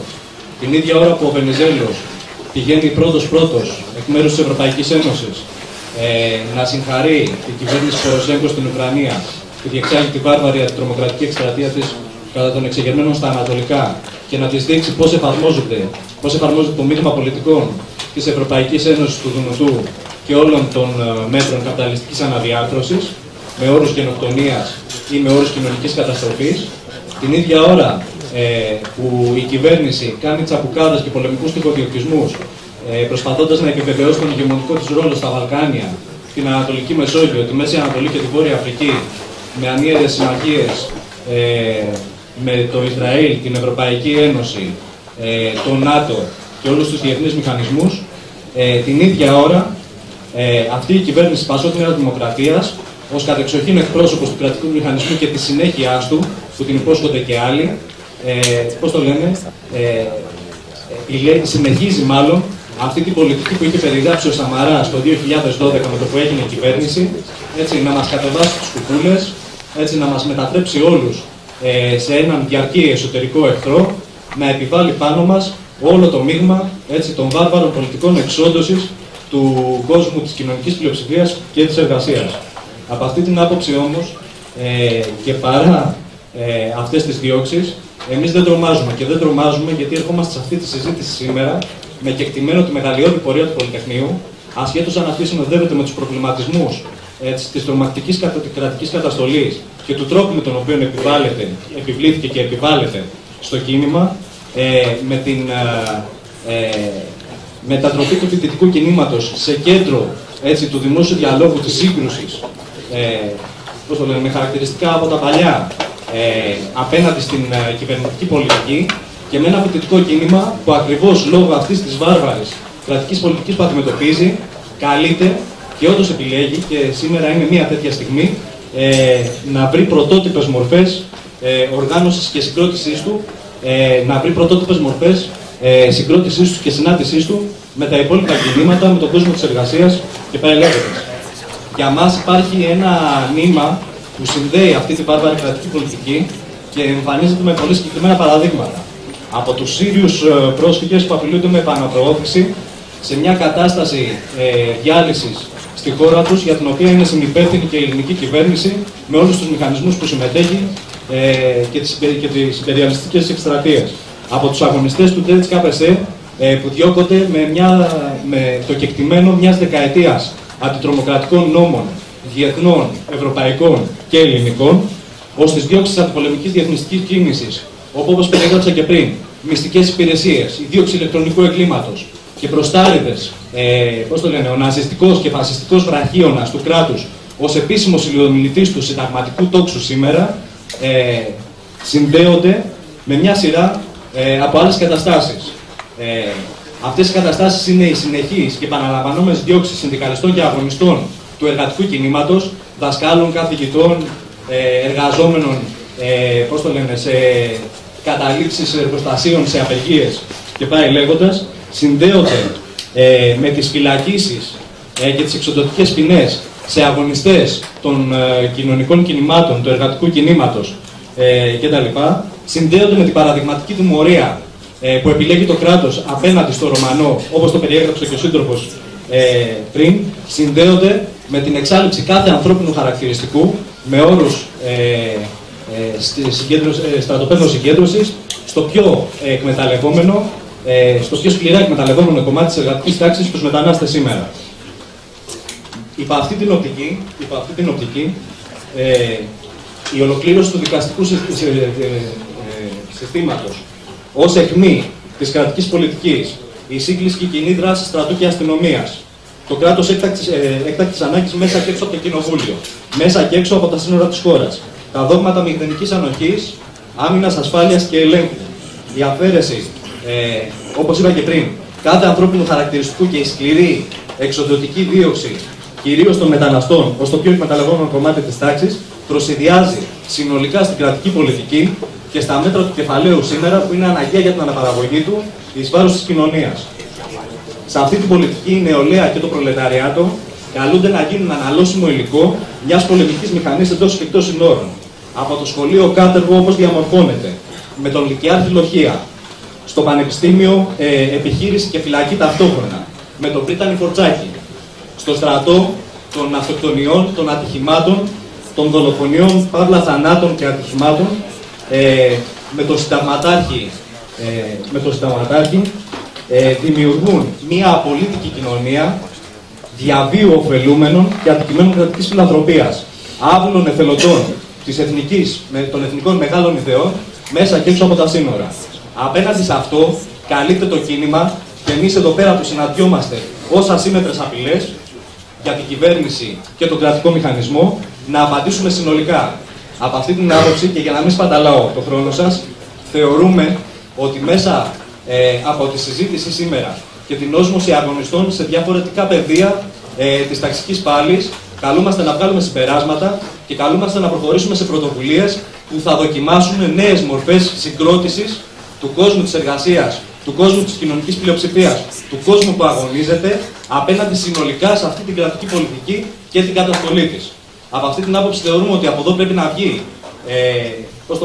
όχι μόνο ως συμπέρασμα, έτσι, αλλά και ως πρόταση, ως πρωτοβουλία, η λειτουργία μιας ανοιχτής συντονιστικής επιτροπής του κόσμου, που καλείται καταρχήν με προοπτική την πορεία ενάντια στο ΕΚΟΦΗΝ και την απεργία ενάντια στον προϋπολογισμό που ψηφίζεται και για τον οποίο μεγάλες μάχες έχουν δοθεί, να δώσει μια συνέντευξη τύπου που να περιγράφει ακριβώς αυτές τις εμπειρίες καταστολής και αγώνα ταυτόχρονα και από τη μία και από την άλλη μεριά του κόσμου που αγωνίζεται, να δώσει προοπτική απέναντι σε αυτό, να συγκροτήσει και να συμμετάσχει σε μαχητικές πορείες και συγκεντρώσεις απέναντι σε αυτή την κυβερνητική πολιτική, την πολιτική της Ευρωπαϊκής Ένωσης του Δούνου του και πάει λέγοντας, να κληθεί να υπερασπιστεί με κάθε μέσο αυτούς που αγωνίζονται και βιώνουν πρώτοι από όλους την κρατική καταστολή ως αιχμή του κινήματος, έτσι, και ως αιχμή της έντασης της κρατικής καταστολής.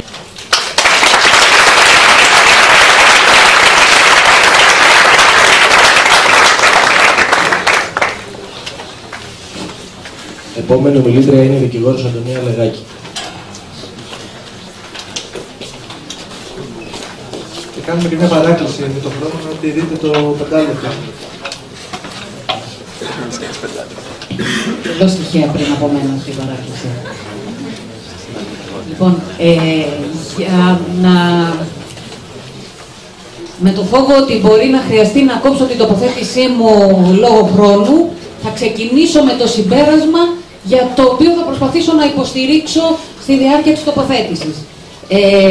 Στις εποχές της μαυρίλας που ζούμε, στις εποχές της ΣΥΤΑς, και νομίζω ότι πρέπει να τα λέμε καθαρά τα πράγματα για να μπορούμε να τα διαγνώσουμε και να τα ανατρέπουμε, ζούμε, ελπίζουμε, κάποιοι ελπίζουν καλοπροαίρετα, κάποιοι ελπίζουν λόγω της ΣΥΤΑς, ότι ζούμε μια εκτροπή μιας αστικής δημοκρατίας που, εν πάση περιπτώσει, δεν ήταν και πολύ καλή, αλλά ποτέ δεν ήταν τόσο χάλια.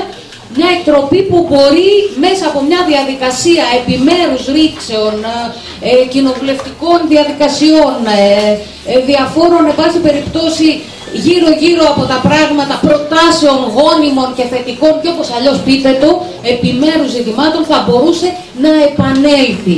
Θα μπορούσε να γίνει ένας καπιταλισμός λίγο πιο ανθρώπινος. Υποστηρίζω λοιπόν ότι αυτή τη στιγμή δεν ζούμε μια εκτροπή. Αυτή τη στιγμή ζούμε το τέλος μιας εκτροπής που διήρκεσε περίπου 70 με 80 χρόνια και επιστρέφουμε στην αμιγή καπιταλιστική μύτα. Και εξηγούμε. Ο Oliver Twist, η άθλη του Βίκτορ Οσουγκό ή η κατάσταση της εργατικής τάξης στην Αγγλία είναι βιβλία που γράφτηκαν και σημάδεψαν την εποχή τους το 19ο αιώνα. Σε εποχές καπιταλιστικής ανάπτυξης εδραίωσης, με ταχύτατες βέβαια κρίσεις, αλλά όταν ο καπιταλισμός είχε πια εδραιωθεί ήδη μετά από την Γαλλική Επανάσταση αιώνες πριν. Εν ολίγης, καπιταλισμό είχαν και τότε. Και δεν είχαν ούτε ελευθερίες, δεν είχαν ούτε βασικό μισθό ανάλογα με τις ανάγκες τους, δεν είχαν ούτε σύνταξη, δεν είχαν ούτε πανεπιστήμια, για τα παιδιά της εργατικής τάξης δεν είχαν ούτε σχολεία.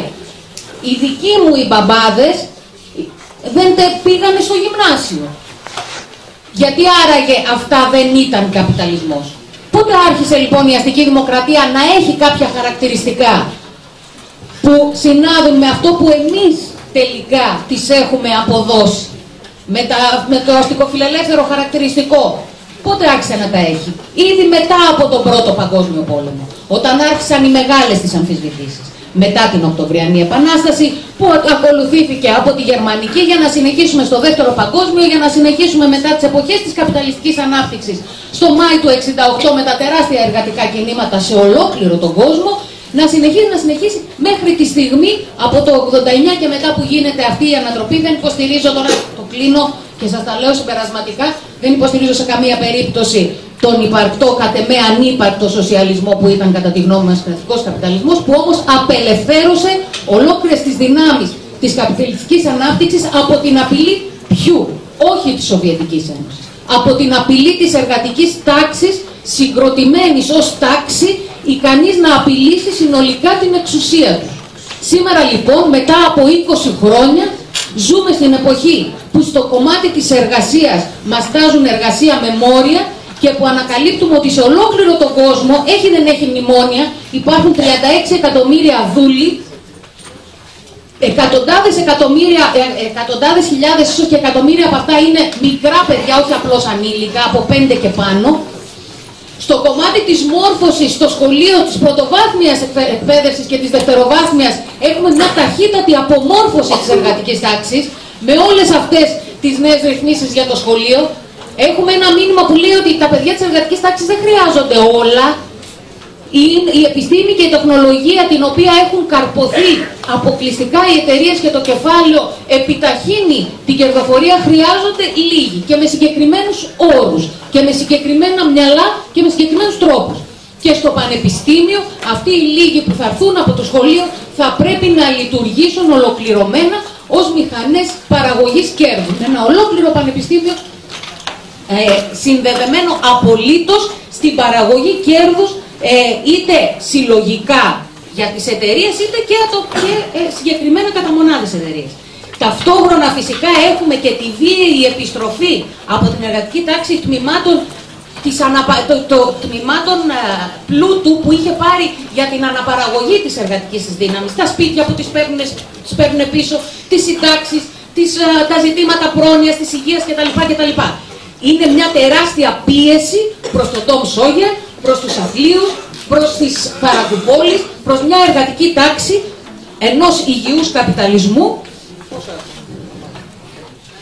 Ωραία. Λοιπόν, κλείνω λοιπόν μετά από αυτό, και καλά έκανα και το είπα εξ αρχής. Αυτό λοιπόν, κλέβοντας ένα μόνο λεπτό, αυτό λοιπόν όπως και στο παρελθόν δεν ανατρέπεται ούτε με αιτήσεις ούτε με επιμέρους συνδιαλλαγές. Ανατρέπεται μόνο με σύγκρουση δυνάμεων και αμφισβήτηση του συνόλου της εξουσίας. Με δύο-τρία πράγματα, με περιεχόμενα που βάζουν το ζήτημα, την εξέγερση ως απάντηση σήμερα, ότι σήμερα μπορεί να μην μπορούμε να κάνουμε επανάσταση, αλλά αν δεν αρχίσουμε να το συζητάμε σήμερα, δεν θα μπορέσουμε να κάνουμε ποτέ, γιατί θα είμαστε εξοφλιωμένοι, και με δομές που εξυπηρετούν αυτό το στόχο, και γι' αυτό είναι ενάντια σε κάθε ενσωμάτωση, σε κάθε υποταγή, σε κάθε συνδιαλλαγή, σε κάθε ιεραρχία, και που θα βάζουν το καθημερινά το ζήτημα της εκπαίδευσης του κάθε ενός από εμάς, από το δούλο που βρίσκεται στον ελεύθερο δημιουργικό άνθρωπο που θα πραγματοποιήσει μαζί με όλους τους υπόλοιπους την Επανάσταση. Ευχαριστώ.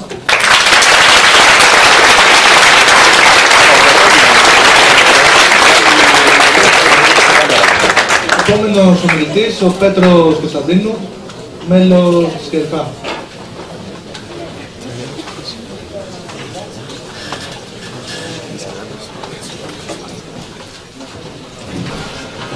Στη σύντροφη.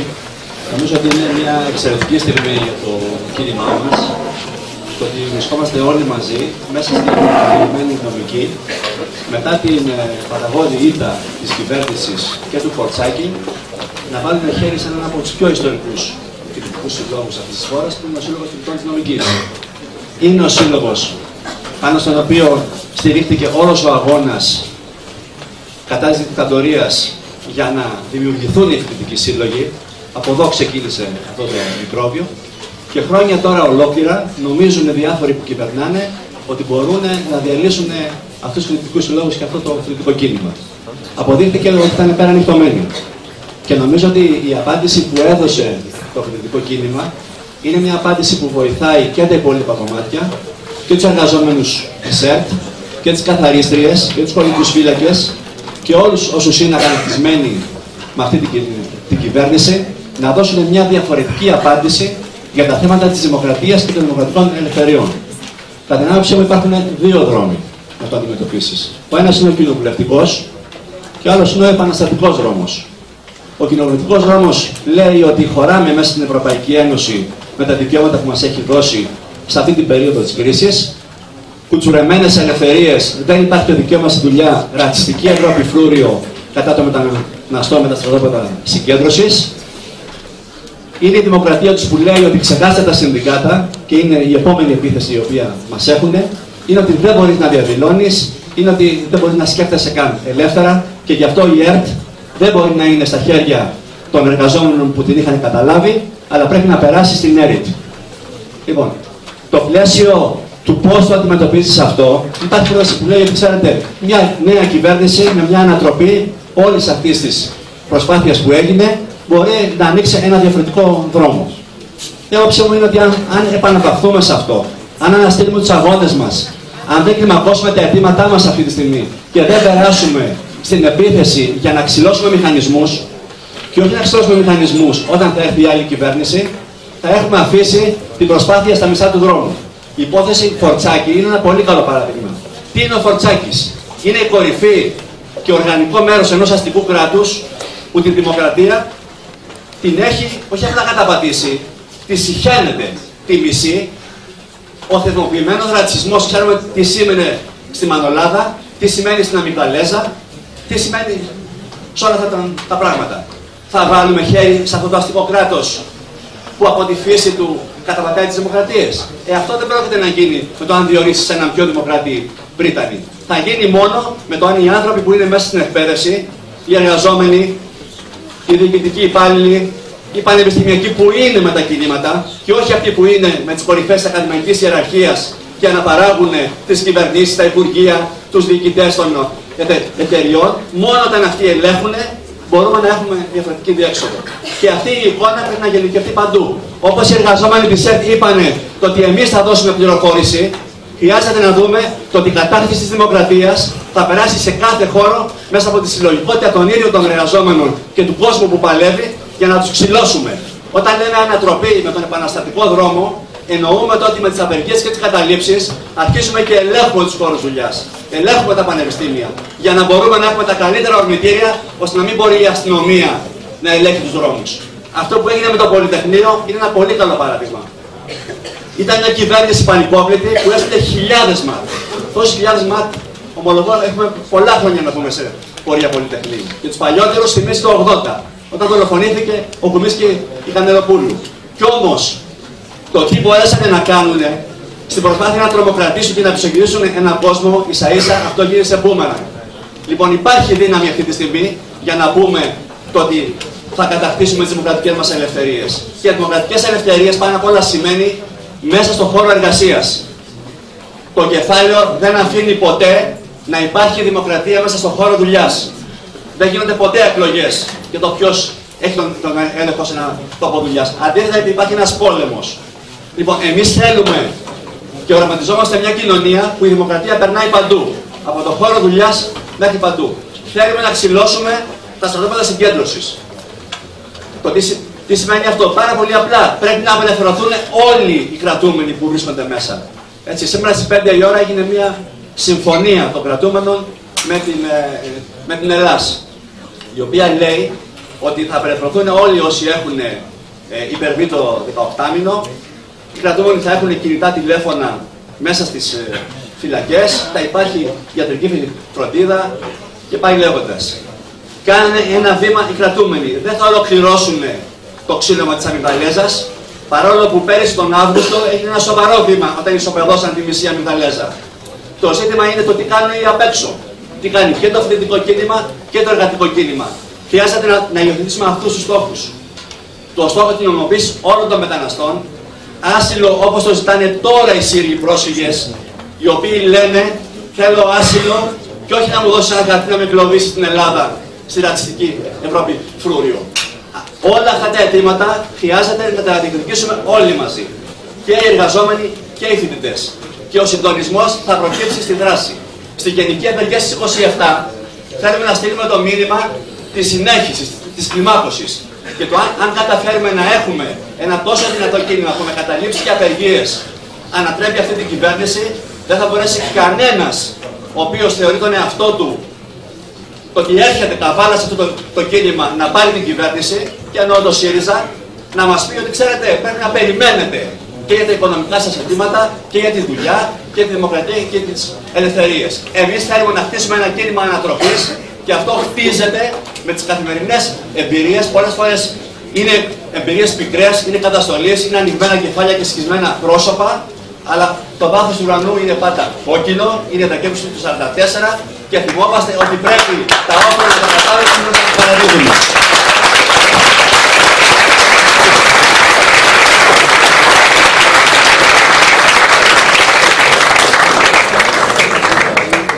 Επόμενη τοποθέτηση, η Δήμητρα Μανώλη, αγωνίστρια καθαρίστρια του Υπουργείου Οικονομικών.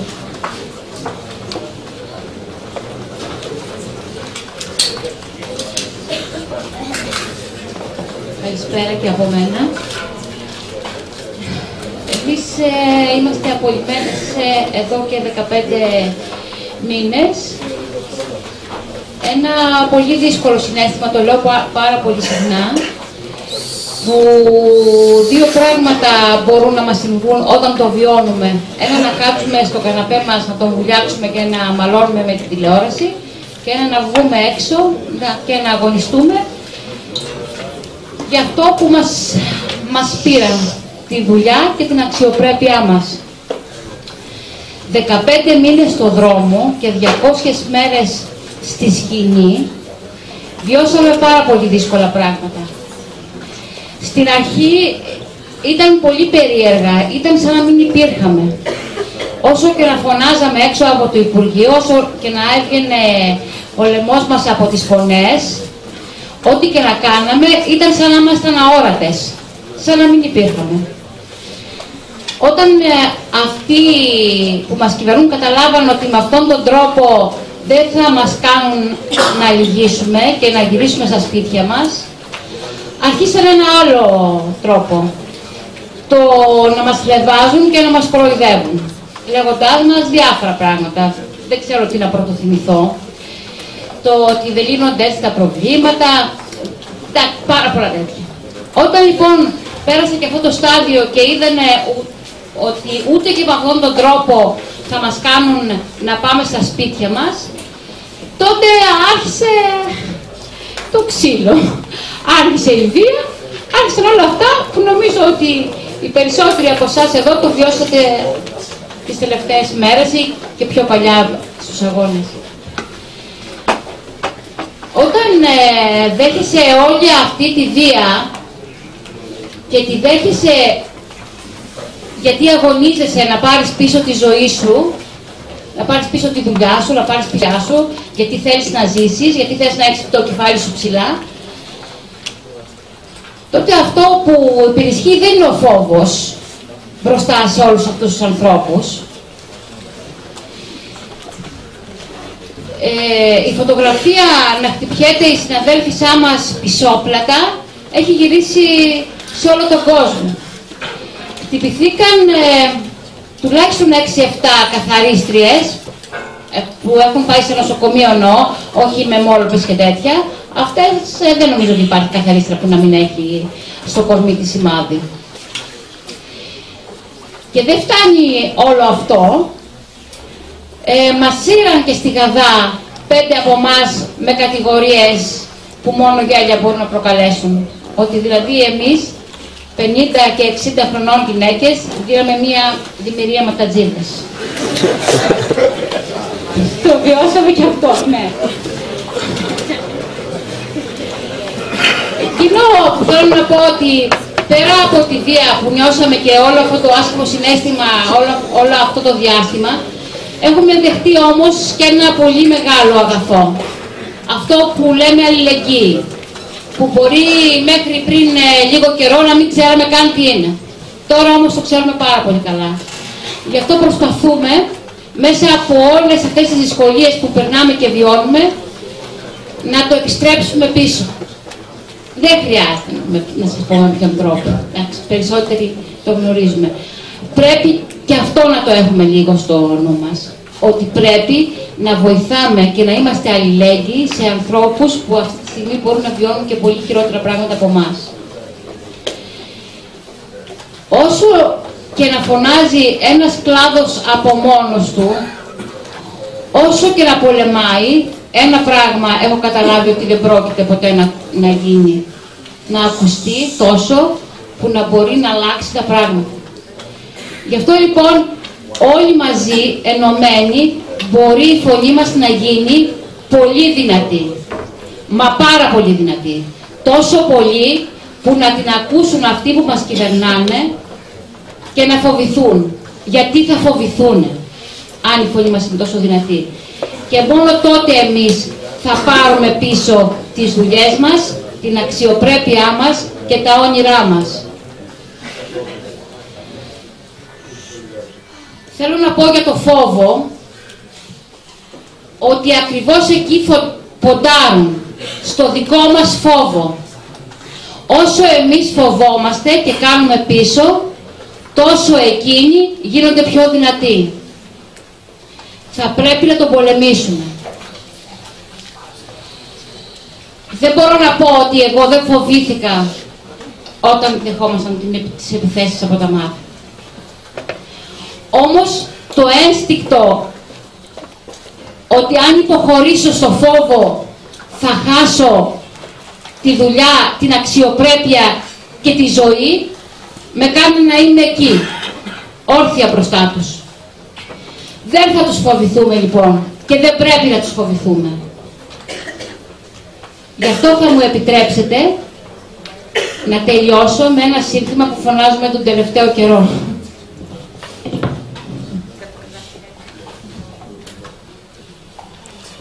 Συγχωρέστε με για την καθυστέρηση. Στο δρόμο! Στο δρόμο!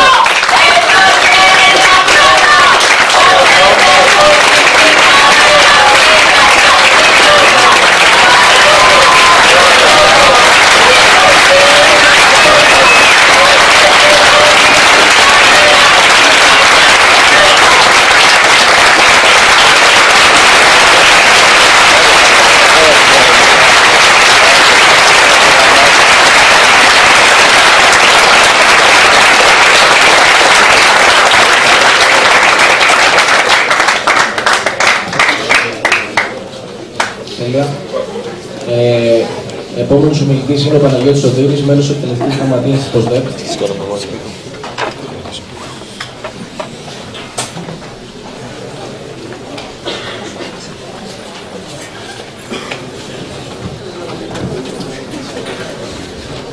Σκεφτόμουν το εξής, ακριβώς 10-20 δευτερόλεπτα πριν, ότι ένα από τα πράγματα που κρίνονται σήμερα στο Πανεπιστήμιο είναι αν θα παραμείνει ένας χώρος που θα είναι ανοιχτός σε εκδηλώσεις σαν και αυτήν, που θα είναι ένας χώρος που θα μπορούν να έρχονται τα κινήματα, να έρχονται οι απεργοί, να έρχονται όσοι αγωνίστε να συζητάνε. Γιατί αυτό που κρίνεται στο Πανεπιστήμιο σήμερα είναι τι είναι το Πανεπιστήμιο. Είναι ένα ντουβάρι, είναι ένας χώρος μόνο διδασκαλίας, είναι ένας χώρος όπως είπε ο Πρίταγης του Καποδιστριακού, ο Φορτσάκης, όπου λέει δεν είναι αντίθετος στους πολιτικούς αγώνες, αλλά πολιτικοί και κοινωνικοί αγώνες μέσα στο Πανεπιστήμιο δεν έχουν θέση. Προσέξτε το αυτό. Σε μια χώρα όπου η μεγαλύτερη αντιδικτατορική πράξη έγινε μέσα στο Πανεπιστήμιο, στη Νομική και στο Πολυτεχνείο του 1973, που ο πρώτος χώρος που υποδεχόταν στη μεταπολίτευση στους απεργούς που δεν είχαν που αλλού να πάνε όταν έρχονταν από τα εργοστάσια που ήταν στην περιφέρεια και θέλαν να κάνουν μια διαμαρτυρία, ήταν η πανεπιστημιακή χώρη. Που το πρώτο πλήγμα που το πρώτο μεγάλο πλήγμα στην κυβέρνηση Καραμανλή έγινε από τα πανεπιστήμια το 1979. Που όταν όλα φάντασαν ότι είναι παντοκράτορας ο νεοφιλελευθερισμός, το 1991 ήταν στα σχολεία και στα πανεπιστήμια που έπεσαν οι τότε προτάσεις του Πετογιαννόπουλου. Σε ένα χώρο που είχε γεννήσει τόσα και τόσα κινήματα, καταλαβαίνετε τι θα πει το σχέδιο να είναι να μην υπάρχουν, λέει, κοινωνικοί και πολιτικοί αγώνες. Γιατί ενοχλεί. Ενοχλεί γενιά τη γενιά, χρόνο το χρόνο, όποιος περνάει από αυτούς τους χώρους και από αυτές τις αίθουσες, να μην μαθαίνει μόνο ανατομία ή δίκαιο ή μακροοικονομική ένα, αλλά να μαθαίνει και κατάληψη, να μαθαίνει και συνέλευση, να μαθαίνει να βρίσκει δρόμους συλλογικότητας, να μαθαίνει να συζητάει με τον συνάδελφό του, να οργανώνεται και κυρίως να μαθαίνει ότι μπορεί να κερδίσει, ότι μπορεί να νικήσει, ότι μπορεί να αλλάξει τα πράγματα. Αυτό είναι το διακύβευμα. Και αυτό εξηγεί όλη την αλυσίδα μέτρων που αυτά που κάνει ο Φορτσάκης είναι απλώς η τελευταία πράξη. Εξηγεί τη μανία με την οποία δοκίμασαν να καταργήσουν και επέμειναν μέχρι τέλους να καταργηθεί το πανεπιστημιακό άσυλο. Εξηγεί γιατί ενοχλούσε τόσο πολύ μετά από 30 χρόνια που εφαρμοζόταν η φοιτητική συμμετοχή. Και ξαφνικά υποτίθεται ότι αν υπάρχει μια σύγκριτος που δεν υπάρχει ούτε ένας φοιτητής, όπως δεν υπάρχει πρακτικά παρά μόνο ένας εκπρόσωπος των εργαζομένων και ελάχιστοι εκπρόσωποι ακόμα και των διδασκόντων, θα λειτουργούν τα πράγματα καλύτερα. Όπως επέμειναν τόσο πολύ, ακόμα και οι Πριτάνης που υποτίθεται ότι είναι αιρετοί να προεπιλέγονται, να είναι ελεγμένοι, να έχουν δώσει υποταγή. Και άμα διαβάσετε τη συνέντευξη του Φορτσάκη στο Συμβούλιο Ιδρύματος θα καταλάβετε γιατί τον επέλεξαν και θα καταλάβετε γιατί είναι συνεπής σε αυτά που υποσχέθηκε. Να εφαρμόσει πλήρως τον νόμο, να είναι σκληρός απέναντι στους φοιτητές, να ξεπουλήσει το πανεπιστήμιο αν αυτό χρειαστεί. Αυτό λοιπόν είναι το διακύβευμα. Και με αυτή την έννοια αυτό που γίνεται αυτή τη στιγμή στα πανεπιστήμια και στις σχολές είναι πολύ μεγάλο και πολύ σημαντικό. Γιατί δείχνει ότι δεν είναι μονοκρατορία.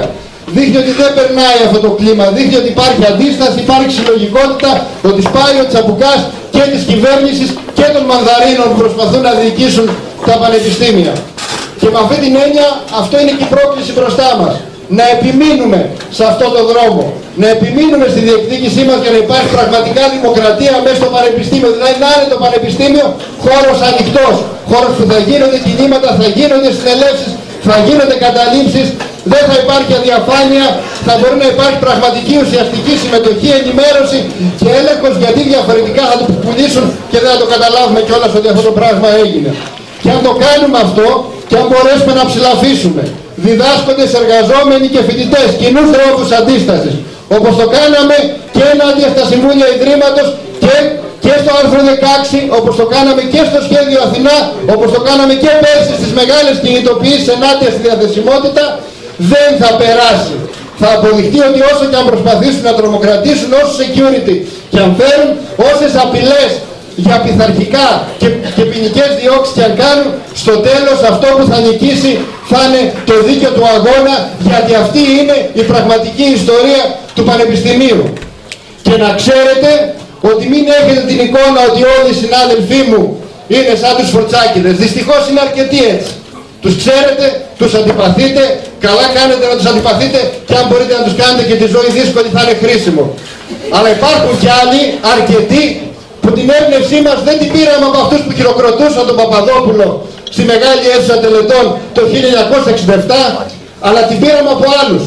Από το Σάκη τον Καράγιοργα που τόλμησε και αντιστάθηκε και το πλήρωσε και στο σώμα του απάνω ενάντια στη δικτατορία, τον Αριστότελο Μάνεση και όλους αυτούς που την ιδιότητα του δασκάλου τη δίνουν με ένα κριτήριο, να μπορούν να κοιτάνε τους φοιτητές τους στα μάτια.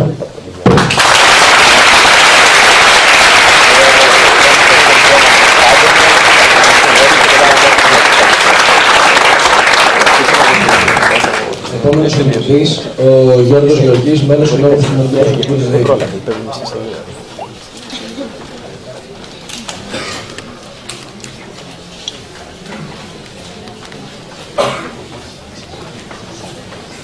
Αφού ευχαριστήσω και εγώ με τη σειρά μου το σύλλογο, το Φοιτητικό Σύλλογο, θα ήθελα να επισημάνω ένα-δύο πράγματα. Έχω την αίσθηση ότι αυτό που σήμερα έχουμε να παλέψουμε δεν είναι, όπως υπόθηκε κάποια στιγμή, μια στρεβλή δημοκρατία που γίνεται όλο και περισσότερο στρεβλή. Συγχωρέστε μου αν παρεξήγησα κάτι. Αυτή τη στιγμή έχουμε την ολοκληρωτική κατάλυση της δημοκρατίας και ό,τι βιώνουμε ή νομίζουμε ότι βιώνουμε ακόμα ως κατάλοιπο ακόμα και μιας κολοβής αστικής δημοκρατίας δεν είναι παραβιτρίνα. Δεν είναι παρά μία κατασκευή των μέσων μαζικής ενημέρωσης. Κάθε έννοια λαϊκής κυριαρχίας έχει καταληφθεί. Η χώρα τελεί υποκατοχήν. Είναι ένα τεράστιο στρατόπεδο συγκέντρωσης. Και αυτό δεν αθωώνει προφανώς κανέναν από τους συνεργάτες των κατακτητών. Το ότι δέχονται μέσα στα Υπουργεία Επιτρόπους, το ότι δεν υπάρχει ούτε μία απόφαση που να την παίρνουν οι ίδιοι, δεν είναι κάτι που μπορούμε απλά να το περνάμε έτσι. Αυτό δείχνει ότι το συγκεκριμένο καθεστώς έχει σαπίσει ως εκεί που δεν πάει άλλο. Αυτό δείχνει ότι βρισκόμαστε μπροστά στη πιο σκοτεινή του ώρα. Και αυτό δείχνει ότι αν ενωθούμε και παλέψουμε ένας ολόκληρος λαός, μπορούμε να γίνουμε νοικοκύριδες στον τόπο μας και να απαλλαγούμε άπαξ διαπαντός, όχι μόνο από την ξένη ακρίδα, αλλά και από τους ντόπιους χρυσοκάνθαρους, όπως τους λέγανε οι παππούδες μας. Ενώ όλους αυτούς που ζούσαν εκμεταλλευόμενοι όλο το πλούτο αυτής εδώ της χώρας. Ντόπιους και ξένους. Πρόσφατα, σε μία έκθεση Παγκόσμιας Τράπεζας, διάβασα ότι ο καλύτερος τρόπος αντιμετώπισης της φτώχειας και της διεθνούς κρίσης είναι η μετανάστευση. Οι άνθρωποι το λένε καθαρά. Δεν μας ενδιαφέρει να γίνετε όλοι μετανάστες, είτε στον τόπο σας, είτε έξω από αυτόν. Πολίτες δεν ανεχόμαστε. Δικαιώματα δεν ανεχόμαστε. Καμία από τις κατακτήσεις, είτε από τη Μεγάλη Αστική Επανάσταση, τη Μεγάλη Γαλλική Επανάσταση, είτε από την Οκτωβριανή Επανάσταση, είτε από το μεγάλο αντιφασιστικό αγώνα των λαών, είτε από το γκρέμισμα της αποικιοκρατίας. Καμία από τις κατακτήσεις που ζήσαμε, που βιώσαν οι γονείς μας, εμείς οι ίδιοι, τα αποτελέσματά τους μέχρι πριν λίγο, όσο τα βιώναμε, έτσι. Κανένα από αυτά δεν είναι πλέον ανεκτό. Αν το χρήμα εκφράζει κοινωνικές σχέσεις, σχέσεις εξουσίας και εκμετάλλευσης, τότε οι σύγχρονοι αστεί περισσότερο από κάθε άλλη φορά αισθάνονται ότι δεν απειλούνται. Τα δικαιώματά τους τα έχουν στο πορτοφόλι τους. Και οι σύγχρονοι αστεί πριν απ' όλα είναι το διεθνές χρηματοπιστωτικό σύστημα, οι τράπεζες.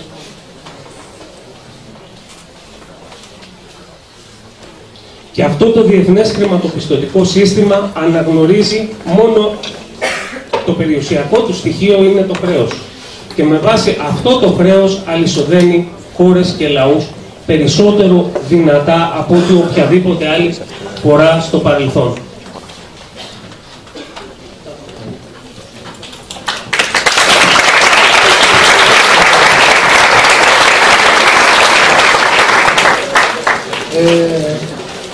Έρθει και ο Αδαμόπουλος. Εγώ μάλιστα είναι και η τελευταία τοποθέτηση για σήμερα δυστυχώς, γιατί υπάρχει ένα κόλλημα με τους φύλακες. Τους ζητήσαμε την κατανόηση, γιατί 9 η ώρα κανονικά πρέπει να παραδώσουμε αυτή. Ζητήσαμε την κατανόηση για να μας αφήσουν να ολοκληρώσουμε την εκδήλωση. Αλλά δυστυχώς ο φόβος που έχει ριζωθεί στις καρδιές του κάθε εργαζόμενου είναι τόσο μεγάλος που καμιά φορά αδυνατεί να τον υπερβεί και να ξεπεράσει κάπως τον κοινωνικό αυτοματισμό. Δεν πειράζει, εμείς δεν τους κρατάμε καμία κακία. Εξάλλου σε 2 εβδομάδες θα μπουν και αυτοί στη μεγάλη λίστα των απολυμμένων εργαζομένων. Όχι, έχει ανακοινωθεί, λίγη η σύμβασή τους, δεν το λέω για αστείο.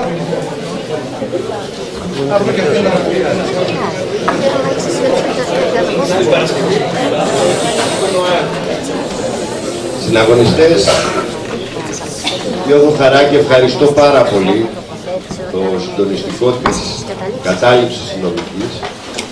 Πήρε μια τέτοια σπουδαία πρωτοβουλία για τις μέρες μας. Μια πρωτοβουλία η οποία θα πρέπει να συνεχιστεί και να πάρει εκείνα τα χαρακτηριστικά της σημερινής εποχής που χρειαζόμαστε. Δεν θα μιλήσω σαν διοκόμενος συνδικαλιστής, γιατί ότι αυτά τα χρόνια και σε αυτή τη φάση είμαστε όλοι διοκόμενοι. Ούτε θα πω ζητήματα που τέλος πάντων τα λένε καλύτερα οι παλιότεροι και οι νεότεροι δικηγόροι όσοι είναι από εσάς περί δημοκρατία στη δημοκρατία έχουμε. Το είπε πολύ χαρακτηριστικά μια κοπελίτσα μαθήτρια στη τηλεόραση, ότι χούντα είναι. Θέλω να πω τα εξής. Τα χτυπήματα που δεχόμαστε όλο αυτό το διάστημα είναι πολλά. Ήδη έχουμε δεχτεί πάρα πολλά. Σε όλα τα επίπεδα. Από αυτό που βιώνουμε στη δουλειά, μέχρι τις δίκες, τις καταδίκες, τα γκλόπ στο κεφάλι, τα πάντα. Το ζήτημα είναι, και εκείνο που θα πρέπει όλοι μαζί πλέον να απαντήσουμε, είναι τι κάνουμε. Τι κάνουμε σε αυτή τη φάση. Διότι είναι μια στιγμή που πλέον ο αυταρχισμός, η καταστολή, το τσάκισμα κάθε στοιχειωδών αστικών ελευθεριών είτε συνδικαλιστικών που υπήρχαν δεν υπάρχουν πια. Το ζήσατε κι εσείς, οι εξαγγελίες του πρώτου λαγού εδώ, που είπε ότι τέλος πάντων οι φοιτητικοί σύλλογοι θα κατεργηθούν, που είναι ίδιο ακριβώς τα λόγια του αλουνού λαγού του Υπουργού Εργασίας του Βρούτσι, που είπε πλέον θα φέρει συνδικαλιστικό νόμο, που δεν θα μπορούν οι εργαζόμενοι να αποφασίζουν καν για απεργία. Ζούμε λίγο πολύ τα ίδια πράγματα. Καταλύουν τα πάντα. Και αυτό δείχνει κάτι. Πρώτα απ' όλα ότι αρχίζει μαζί με αυτό που φαίνεται να αλλάζει ο φόβος στρατόπεδο. Και θα πρέπει να το δείξουμε στον δρόμο. Ο φόβος που νιώθει ο κόσμος, η νεολαία, εμείς σαν εργαζόμενοι, όσο και αν αγωνιζόμαστε, που υπάρχει και πολλαπλασιάζεται κάτω από τις δυσκολίες, πρέπει να τους τον περάσουμε. Και καταλαβαίνουν ότι τα ψωμιά τους δεν θα είναι πολλά. Τα σκυρτήματα τα δικά σας μας έδωσαν πραγματικά ανάσα και ελπίδα σε μια δύσκολη στιγμή. Η παρουσία σας τις μέρες αυτές, αυτό που η ελπίδα που βγαίνει, ότι η νέα γενιά δεν τέλειωσε, βγαίνει ξανά στο προσκήνιο, μαζί με τους εργαζόμενους και όλη την εργατική τάξη, είναι αυτό που πραγματικά θα τους γκρεμίσει. Νομίζω, για να μην λέω πολλά, θα πρέπει μια πρωτοβουλία να καταληφθεί άμεσα. Η 6 Δεκέμβρη, σημαδιακή μέρα για σας τους νέους, με τη δολοφονία του Γρηγορόπουλου, σημαδιακή ημέρα και για μας, παρακολουθώντας όλα τα γεγονότα εκείνης της περίοδου, δεν θα πρέπει να την αφήσουμε έτσι. Είναι μια ευκαιρία εργατικά συνδικάτα μπροστά σε όλη αυτή, όλα αυτά που ετοιμάζουν σε όλο το επίπεδο, είναι οι φοιτητικοί σύλλογοι, να συναντηθούμε ξανά στον δρόμο ενάντια στην κρατική καταστολή, ενάντια στον περιορισμό της δημοκρατίας, ενάντια στον αυταρχισμό, να ενωθεί όλος ο κόσμος, να του δώσουμε μεγαλύτερο, περισσότερο περιεχόμενο από αυτό που τέλος πάντων σήμερα υπήρχε. Να ξαναζωντανέψουν πράγματα που έχει ανάγκη η εποχή μας. Με ένα μοναδικό στόχο. Η απάντηση από εδώ και μπρος, όλα αυτά που θα γίνονται από την απεργία μεθαύριο μέχρι μια άλλη ημερομηνία που πρέπει να συνδιοργανωθεί και να πάρει τέτοια χαρακτηριστικά, θα πρέπει να είναι όσο το δυνατόν ταχύτερα και στον δρόμο με τον κόσμο αγωνιζόμενο, να γκρεμίσουμε όλο το μαύρο μέτωπο κυβέρνησης κεφαλαίου Δουνουτού, για να μπορέσουμε πραγματικά να ανοίξει ένας άλλος δρόμος. Νομίζω η φρεσκάδα και η ζωντάνια η δικιά σας, η εμπειρία, τα άσπρα μαλλιά τα δικά μας, αλλά και η διάδοση και το κουράγιο που μας δίνεται, μας βάζουν επιτακτικά αυτό το καθήκον. Σας ευχαριστώ.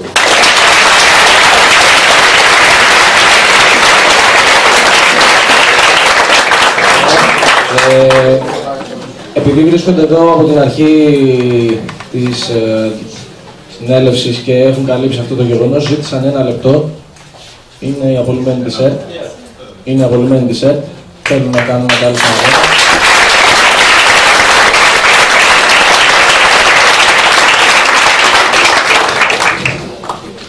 Είχα να πω πολλά, αλλά δυστυχώς ο χρόνος δεν πειράζει. Ξεκινάω και λέω με όλη τη δύναμη της ψυχής μου και τη συγκίνηση που με διέπει αυτή τη στιγμή, μπράβο παιδιά. Μπράβο παιδιά για το κάλεσμα, διότι 32 χρόνια στην τηλεόραση μέχρι σήμερα δεν είχα βρεθεί σε τέτοια συζήτηση, σε τέτοια συγκέντρωση, να υπάρχει τόσος πολλής κόσμος, τόσες πολλές γνώμες και τόσο και εσείς η νεολαία, έτσι όπως παρακολουθείτε, ειλικρινά μας δίνετε κουράγιο. 17 μήνες στην ΕΡΤ, δεν φοβηθήκαμε, συνεχίζουμε και θα συνεχίσουμε όσο πρέπει. Τα λέω συμπυκνωμένα, συγγνώμη που τα λέω, καταλαβαίνετε τι λέω. Πριν από 1 χρόνο, η παγκόσμια οργάνωση Unity Global μας βράβευσε με το βραβείο Freedom for Fear, ενάντια στο φόβο. Κρατήσαμε το Freedom for και το Fear το αφιερώνουμε στην κυβέρνηση, γιατί ποτέ δεν τους φοβηθήκαμε και δεν πρόκειται να τους φοβηθούμε με τίποτα. Και ένας λόγος ο οποίος πήρα το μικρόφωνο για να μιλήσω, θέλω να πω το σύνθημα το δικό μας.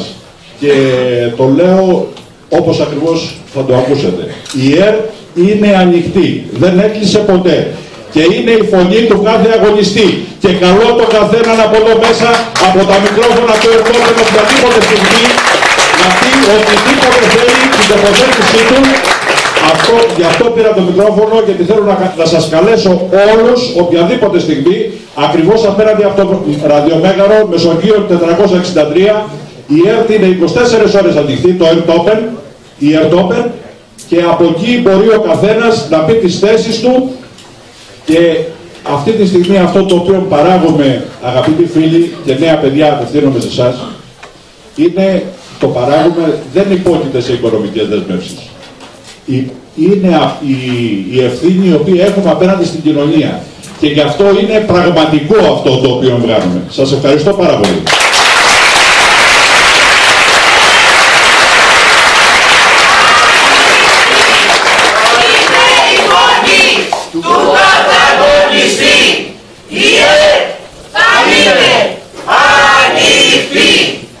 είναι η φωνή του καταγωνιστή.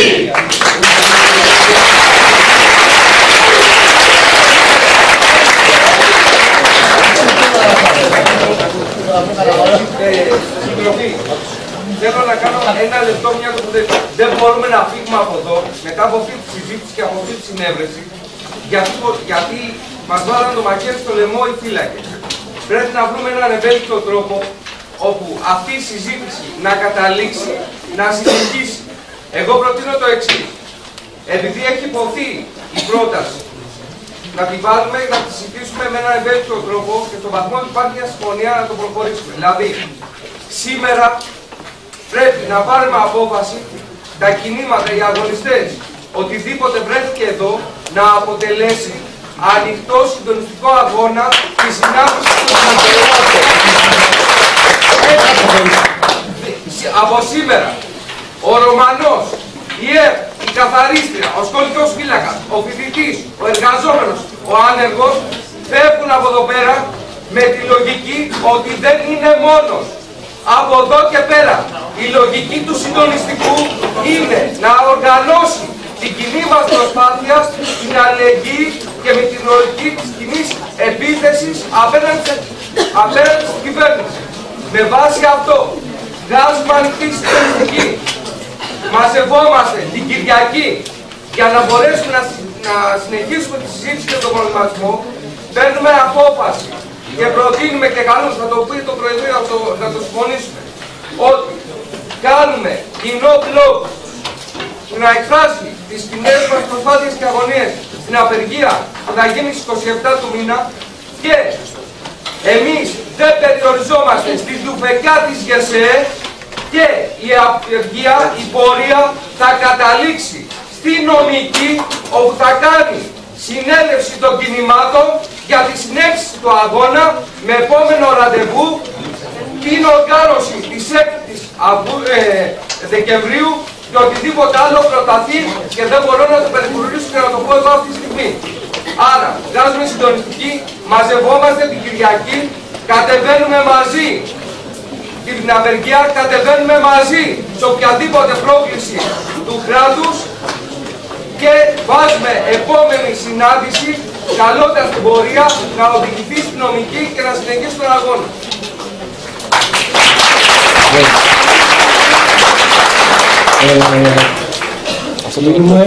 Να πω απλά και τα ονόματα αυτών που δεν πρόλαβα να μιλήσουν. Είναι αρκετοί. Είναι ο Σύλλογος Εκπαιδευτικών Φροντιστηρίων, είναι Κούρδοι και Τούρκοι μετανάστες, είναι ο Κώστας Φωτάκης, διοκόμενος που δεν πληρώνει, είναι η Κασία Χριστοδουλοπούλου, δικηγόρος μέλος του ΔΣ του ΣΟΑ. Είναι ο Βασίλης Καραμολέκος, φοιτητής του Πολιτικού της Νομικής, είναι ο Νάρκο Κοντοπούλου, φοιτητή Νομικής, είναι η Αναστασία Σταυροπούλου, μέλος της Επαναλλακτικής Παρέμβασης Δικηγόρων, είναι ο Καγκελόπουλος ο Κωνσταντίνος, είναι φοιτητής Νομικής,